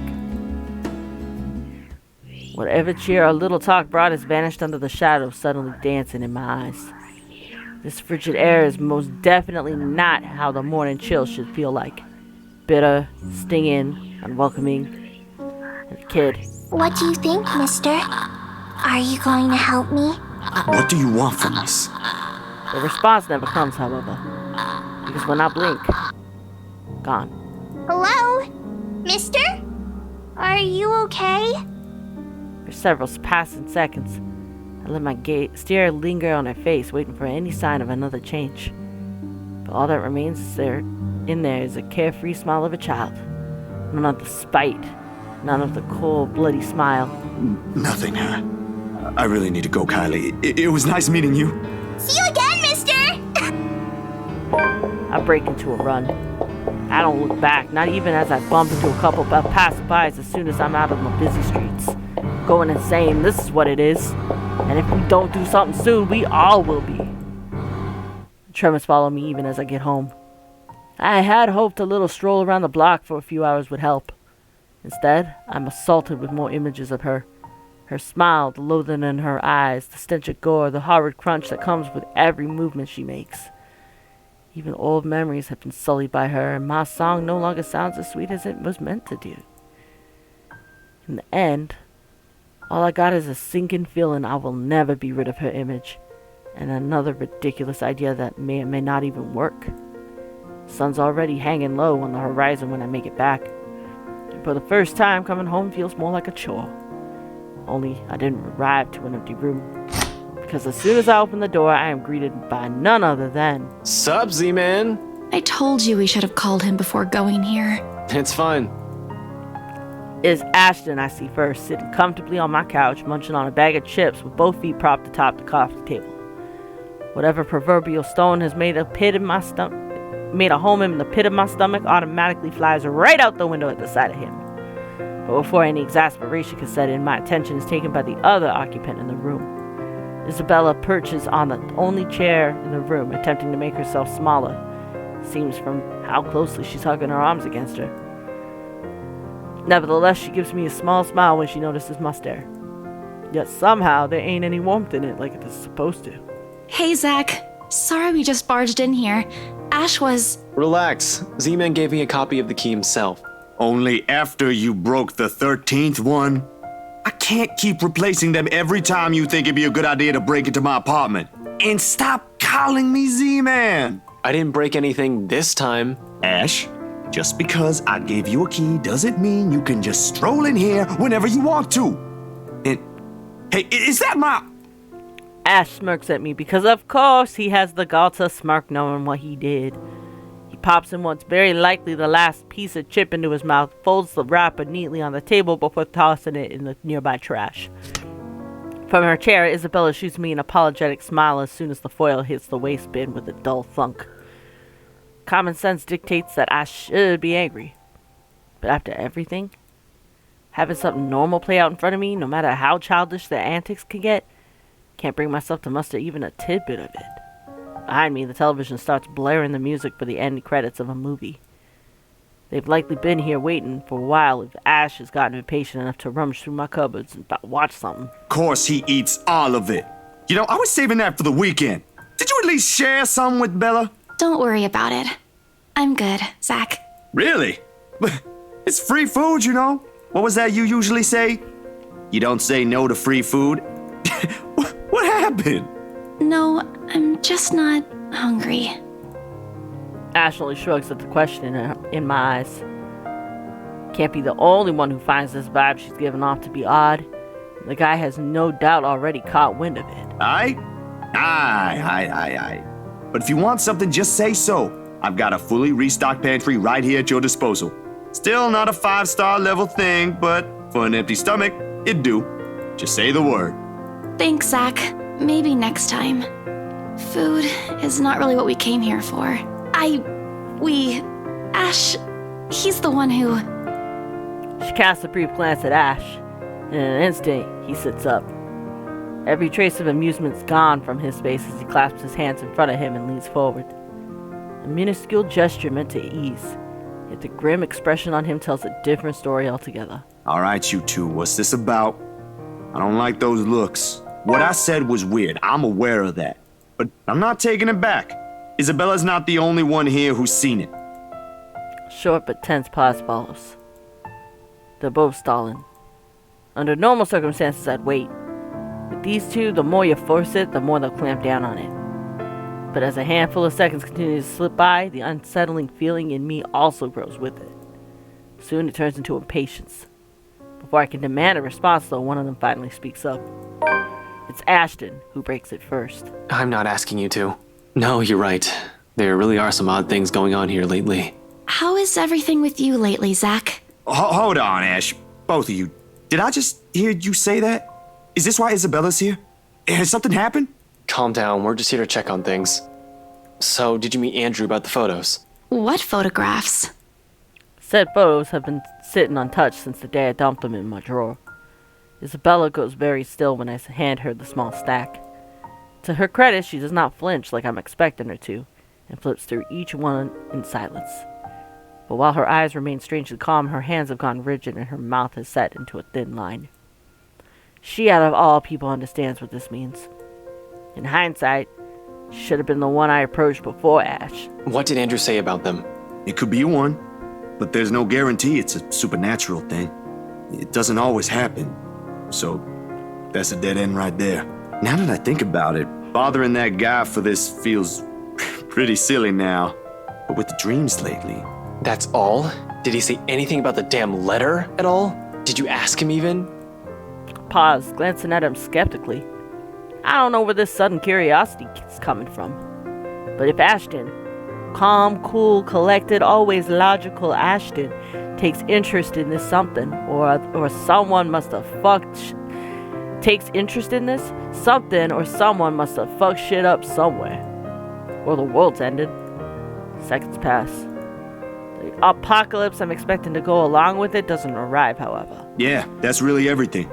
The letter kind of slipped my mind. The photos were more important at that time. There was some stuff about the local horror stories, though. Talked about the curses, and he was really fascinated with the story about a wraith asking for a sacrifice to move on. Kinda nasty if you ask me, but it does make sense if you simply go along with it. I'm not sure how this will help in the grand scheme of things. Why are you asking about this anyway? Rose's death isn't just a coincidence, Zach. It may have something to do with... I may have... Wait, stop right there for a sec, Bella. I thought you ain't buying this stuff, Ash. Just the other day, you said the exact same thing. I still don't, but even Rebecca, out of all people, claims there's something. Whatever this is, someone has got to look into it. Everything about this screams shady. Are you sure you even have the time? Ain't you busy with your current case? I got taken off that one. You didn't say you were taken off your case. I just got the news this morning. Apparently the higher-ups think I'm doing a horrendous job at it. It doesn't matter though. If these two cases are connected like I initially thought, then regardless, I'm on the right track. Are you sure we should even be doing this? Doing what exactly? There's some place we'll visit after this. Too vague for comfort, Ash. And please don't tell me you're bringing her with you. His affirmation comes in the form of a stare. That alone says all I need to know. What I pointed out gives him pause, though, and his voice is thick with hesitation when he addresses Bella. You know what? Zach's right, Isabella. You don't have to come with me. It's not myself I'm worried about. It's you. I'll just do this myself, if it'll get you into more trouble with your superiors. At least I can make up an excuse why I need to be there. Don't be ridiculous. You're not walking in there without me. Besides, I think it's a little too late to back out now. Have you two seen the news this morning? I haven't, actually. Mama called, and I was busy. Change in the air around her, while small, cannot have gone unnoticed, and it takes every willpower not to ask. Probably the only thing reigning in my curiosity is the fact that Ash himself hasn't brought it up either. No problem. It should be in the afternoon news as well. He grabs the remote and cycles through numerous channels until he gets to a news report about another guy who's been found dead in the early hours in the morning today. Burned alive this time. Oddly, no fire has spread, and whatever damage has been contained within the place, the body was found. The room itself, however, has been completely vandalized. Help me. Help me. Help me. Another murder the authorities claimed. Isabella and I knew better. None of us shifts even after the report ends, but the room suddenly felt stifling. Ashton's eyes have gone hooded with what appears to be restrained anger, and the remote in his hands creaked mildly under his grip. Stones back in my stomach. Tiny little thing gripping at my insides, growing with every passing second as the dread sinks in. In the thick of it, Isabella's voice is the one that breaks the hush. Small, weak thing on its own, that wavers unevenly between words, but every syllable held heavy with meaning. This is because of that thing, isn't it? I did this somehow. When it fades, all that's left in the air is her doubt and fear, while all we can do is cope. Is there anything I can say to make her feel better? It ain't too late. We could still fix this. There's 3 of us here. 4 if you count Rebecca. No, she's staying away from this. She lifts her gaze at me, eyes steady and shoulders squared as she holds it against the baffled look I give her. Although in the next second, it immediately softens, and it takes me by surprise nevertheless. In those brief moments, it's like I faced a different person. I don't want to involve her in this any more than I already have. Both of you as well. I already said it. That's completely out of the question. Stop asking. Still in all, that's 2 extra heads who can do the thinking. Between us 3, I'm sure we'll figure something out pretty soon. Don't make this whole thing sound like it's a piece of cake to deal with. It ain't. But better than sitting around, yeah? Plan is still a plan. You're going to shoot yourself in the foot one day with that kind of thinking. We don't even know who's doing this. The last 2 murders might just be similar incidents done by 2 different suspects. Hasn't stopped you from going after them before. Remember that time when you... Okay, stop right there. There will be no retelling of that incident today, Z-Man. Or ever. Keep calling me Z-Man and maybe I will. Suddenly, Isabella laughs. Though muffled by her hands, it rings light and easy against the thick tension in the room. Still a far cry from the usual chair she usually carries, but it brings a welcome shift in the otherwise dreary mood all the same. Thanks, you two. I'll tell you about it when he's not around. Give it up, Z-Man. She's not interested. Who says I'm not? Ash makes a face, but chuckles at the gesture despite himself. Why am I even friends with you two? And like this, most of our worries ebb away, if only for a few moments. They take their leave mere minutes close to sundown. But regardless of the lighter mood, little has been said of their plans, only vague hints of what they're aiming to do after. While it ain't any of my business to know, something about this whole thing still gnaws at me. A tiny passing thought urges me to do something as well. This hour, the streets are once again busy with people heading home after a hard day's work. Little of the bustle matters to them as they step out of the crowded walkway, however. Okay, give me a sec. Okay. Ash especially. There's only his goal in mind, and I'd wager there's nothing I can do to stop him at this point. He's probably decided on it long before they made the decision to drop by. But despite this, Isabella lags behind. A worried crease is back on her forehead as she watches Ash leave to get his car. Something wrong, Bella? No, actually, can you check on Becca for me after this? I really didn't get the chance to tell her where I'm headed off to. Tell her I'm okay and we're... No, just that. That's all. You sure I should skip on that part? If she finds out about this, she'll be angry. I don't really want to deal with angry Rebecca. It gives me a stomachache just thinking about it. Neither do I, but I'll handle it if she gets mad. Just make sure she's safe and tell her to be careful. You too. Take care of yourself. Almost abruptly she pauses, the gaze in her eyes hardening as she lapses into one of those long-distance silences from earlier. This ain't just because of the whole fiasco with the letter anymore. I don't want what happened to Rose to happen to you guys as well. This one cut deeper. Before I can ask about it, Ashton returns, casually swinging his car keys in one hand and gestures at Isabella. Come on, we don't have much time. Shirley's waiting. Who's sure? Oh, right. Don't answer that. I don't want to hear it, you huge dork. Says the person who gave her stuffed toys names. Batcat? Really? It's cute. Yours is just weird. I'll see you later, Zach. She spares me another smile, and as I watch her walk off, only now did it occur to me that none of those she gave her today ever did reach her eyes. I make a grab for the back of Ashton's parka. He staggers briefly before correcting himself and shoots me a confused stare. Is she alright? What? Who's okay? Isabella. She's been, I don't know, out of it today? Did something happen earlier? The scowl on his face says it all. She's actually been like that this morning. I'll ask, but... Just do me a favor and watch over her. We have no idea what we're dealing with. I don't know what happened to her since the last time I saw her, but from how she's been doing today, whatever it is, seems like a pretty big deal. Wait, you didn't annoy her again, did you? Because I swear to God, if you did, you've got another thing coming for you. What? No. Why would I? Just so you know, I already apologized for the one at the movie house. Granted, she deserved more of an apology, but I meant it that time. I'm just asking. I'll take your word for it. But if you can find out what's bothering her, that'd be nice. Honestly, I don't think it's the letter this time. I'll see what I can do. Make sure you keep yourself out of harm's way, alright? Yeah, you too. Don't do anything reckless again. Reckless, no. But I can't make you to promise I won't do anything. After seeing that, there's no way in hell I'm going to pretend there ain't a problem when there is. This is a really big one, and I'll be damned if I let anything happen to you guys while I sit here. I'm done running when things get tough. He's about to argue for a moment, but... Look, bro, if things ain't good, I'll be the first one out.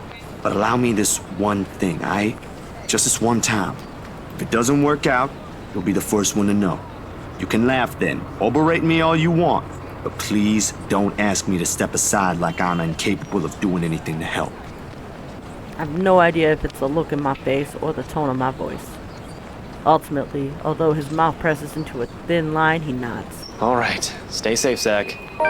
When he stumbles into the sidewalk and allows the afternoon crowd to swallow him with a whole, I like to think the tiny gleam in his eye is the closest we can get to optimism in this situation. Whether that alone will be enough to give me a peaceful sleep tonight remains to be said. Night falls, and despite my best attempts, sleep continues to elude me. With her image still stuck in my head, flashing every few moments, it catches me off guard when Ma's lullaby still echoing in my ears, no longer the soft tune it once was.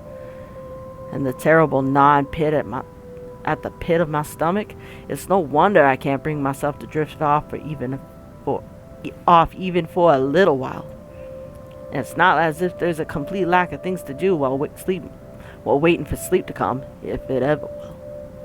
And at 2:45 in the morning, I find myself cleaning my photography equipment for no other reason than just to pass the time. Although, if I'm gonna be honest, it is not the night terrors that are keeping me wide awake tonight, but the anxiety and the hope I'll hear from Ash and Isabella soon. And for what's perhaps the 42nd time, my eyes shift over to the end of the table where my phone lies still. I have not heard from them since they left.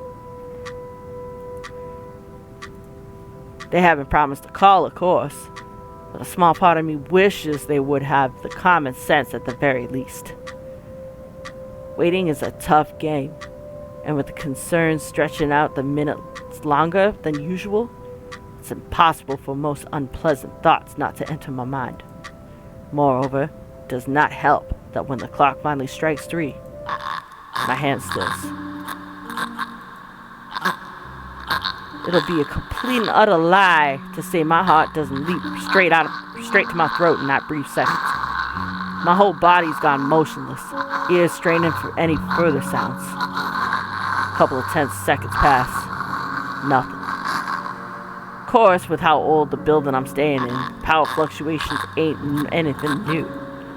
Every now and then this would happen, leaving a few tenants in a rather bad mood. Nothing unusual anymore after a few years of living here. But this time, the sudden hush brings with it a stillness that raises the hairs at the back of my neck and sets my heart beating hard against my chest. Something reeks in the air. In an instant, this place is no longer home. It is a prison. Every rational fiber of my being screams at me to leave. I force myself to swallow and keep a clear head as I lay down all the cleaning tools and begin gathering together the rest of my things scattered around the table. Camera's body, lens, filters, diffusers, phone, anything my hand could reach, but in the resulting panic, like in a nightmare, there's a scent that reaches me first. A foul, putrid smell filling my lungs with a heavy stink of death. My fingers clamped tightly to the camera, holding it closer to my body as if the tiny thing would provide enough protection to whatever is with me in the room. It won't. But it's the only comfort I have. And knowing that whoever she is, she had once been human. Perhaps not all of it is gone. Perhaps some of it's still there. Hello? I know you're in here. What do you want? Something moves behind me, a soft scuttling over the walls, followed by the squelch and painful creaking of what can only be rotten flesh and broken bones. Without hesitation, I whirl around, my fingers and camera ready, patiently waiting for another movement. I can help you. Whatever it is that keeps you here, I can help. That's what the letter's for, ain't it? You don't have to keep taking people's lives. There's a brief moment of silence after. For a short while, I think my pleas worked. Then with no warning, the shuffling resumes. Along with it are the sobs of a woman.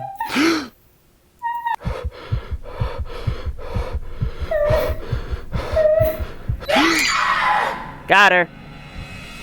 The light flashes fleetingly one last time, allowing me a glimpse of her grotesque, misshapen features before it is once again lost in the darkness. All of a sudden, her tune changes. No longer a soft cry, but a high-pitched shriek, brimming with pain, grief, and anger. Every ounce of courage I've mustered flees from my body at the sound, and the next thing I know, my hand is gripping the knob and I'm wrenching the door open. Her wail follows me as I flee into the night. Pacing has always been more of Ashley's thing than mine. When I want to think, I sit and let the minutes tick by until an idea comes to my mind or my pulse settles down. And yet, dried leaves and twigs crack under my shoes as I make another pass at them. Terror is too mild to describe what this is. There's no way in hell I'm going back. Whatever she is, pleading won't work. The moment we saw that letter, she's been after us. But I can't run. Not this time. Nearly 2 hours have gone by since I left the comfort of my room for the solitude of the park. 2 excruciating hours since I started making calls. No one's answering. Not even Rebecca, who always keeps her phone line open in case other people need her. Or Isabella, who frequently checks for hers for any messages and readily responds as soon as she can afford. Does not help that Ash hasn't said a word where he went off to as well. Damn it! I knew I should have asked him before I let him leave. Knowing him, he can be anywhere. But there's really only one place he'll likely be at this time. Sun has already peeked over the horizon when I make it to the mansion. I have no idea what I'm expecting to see when I get there. There's Ashton first and foremost. Part of me wishes my assumptions are correct and he's really somewhere close by on a stakeout. But I've never been the lucky sort when it comes to that kind of guessing. And even after I've made a round of the immediate vicinity, I could find neither hide nor hair of him. And calling him doesn't work, considering how awful a signal here is. He can't be too far if he's really here. But if he is, he would have already noticed me by now. Instead, there's only silence. The kind too quiet to find any sort of comfort in. Even the trees seem to have fallen asleep with the rest of the mansion, oblivious to what's happening around it. A small island of stillness in the otherwise fast-paced world. No wonder the whole Anslem feels at odds with the rest of Luxborn.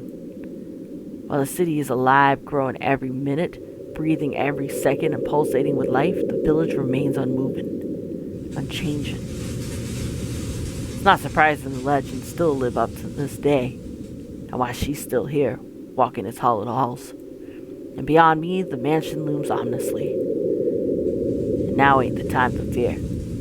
Even if Ash isn't here, I've still got to let the Wrights know what I've seen, what's in their home. And whatever grievance Ash has with them, it doesn't matter. There might be grounds for imprisonment, but they don't deserve a brutal death at the hands of one malicious spirit. And I'm sure Isabella would want the same thing. I head straight for the door without a second thought. Takes a few rings and the sound loud above the foreboding stillness before I hear footsteps on the other side. God and Bennett, only a Nazi would knock at such an ungodly hour. Where's that damn butler when I need him? Before long, the door swings wide open and Mr. Luke Wright standing behind it, with a shadow at his back. Seething would be complete understatement to describe him. Like this, I've got no doubt why Ash would find him a suspect. You? How the hell did you get in here? What in seven hells do you want? It's bloody 6 in the morning! Listen, sir, I know this is not a good time. Oh, it's not a good time. Did you even check the clock before coming here? I bet you didn't. Unlike you, the ones living in this house need to sleep. Come back when people are actually awake, or I'll call security on you. Before I can get in a word, he slams the door in my face and bolts it shut with much finality. Wait, sir, you gotta hear me out. You're both in danger if you stay in there. Have you seen the news lately? Everything's not a coincidence. Only silence answers me. Maybe if it was Miss Wright. Oh, who am I kidding? There are limits to how far a person will believe in you. Then again, I didn't believe Isabella when she warned us. And now I'm here, desperately trying to save people, even if I'm aware it's completely out of my own capacity to do so. Is this what they call karma? If so, this is one horrible way of turning things around. Take people's lives, playing with people's fears, making them feel useless. You're around, ain't you? You here? Inside this house? Listening, watching, or whatever it is that you spirits do? What did they do to you? I can help you, you know? If it'll let you move on, I'll gladly do so. You don't have to kill anyone. No. I don't even know who I'm talking to or if a sane person's supposed to be doing that. The only thing I got after is a feeling of foolishness washing over me. Or perhaps this is just me losing my mind. Out of other options and other ideas, I let my hand slide off the door's surface and fall listlessly to my side. I could go back to Luxborn, try to find the others, try to get out of this mess with them, or let them know how much deep shite we are in. Both sound good. Either way, my loitering here ain't helping at all. I let the quietness calm me for a few more minutes before standing up and heading out to fetch my bike. It's quite a distance to Luxborn, but if I hurry, I'll reach it in maybe... The rustling stops as soon as I turn around and strain my ears for any other movement around me. Yo, Ash, you there? No answer. If he is here, and I've just missed him earlier. Already my feet are moving in search for him the second time. It won't hurt to double check. Triple check even. With how big the property is, he can be anywhere. If things ain't so urgent, if they ain't so dire that lives are at stake, I'd probably have just waited for him to show up again. But damn it! He needs to realize what exactly it is he's dealing with. That it is not just a petty criminal he can simply throw in jail. That it is something beyond the authority his police badge would ever give him. Guy needs to stop playing the damn big hero and sit down and chill. My breathing comes in short, shallow rasps by the time I make it back to where I started. Still no sign of him, and I'm beginning to think I'm just wasting my time here. But that's when I hear it. I recognize the melody in a heartbeat. Ma's favorite song. I listen for a while, trying to gauge where exactly from the house it's coming from. My feet start moving before I can stop them. And there, as I circle a corner, from a room on the first floor, a single window is open, but I can't make out whoever's inside. However, I'm sure the singing comes from there. Still, while I hear an old tune here of all places I do not know. It's not an obscure song by all means, but it is pretty rare to find someone who knows this. And for some reason, death seems to follow the song around. Panic lodges itself at the base of my throat at once. Whoever someone it might be, I don't want to be the pessimist now, but on the off chance that it's Miss Wright, shit, I shouldn't just barge in there. I can put myself in danger before I can save myself. I can save anyone. Ash should tell me so in the exact same words. Might even write me a dissertation why this is a bad idea if he ain't so lazy. But damn it, god damn it. Someone could be in danger. We are going to keep looking for Ash, because we know what happens when we climb in the window. In the end, and mind your own business achievement has been unlocked. In the end, the rational part of my brain wins out, the half that has spent too much time being around Ash. It's right, though, the reasonable part. If I do force my way in and find something unpleasant, how am I going to fight back? With my camera? No matter where you look at it, I simply ask it for a painful death. I have a better chance if I find Ash. What is he snooping about? Perhaps I should try the forest?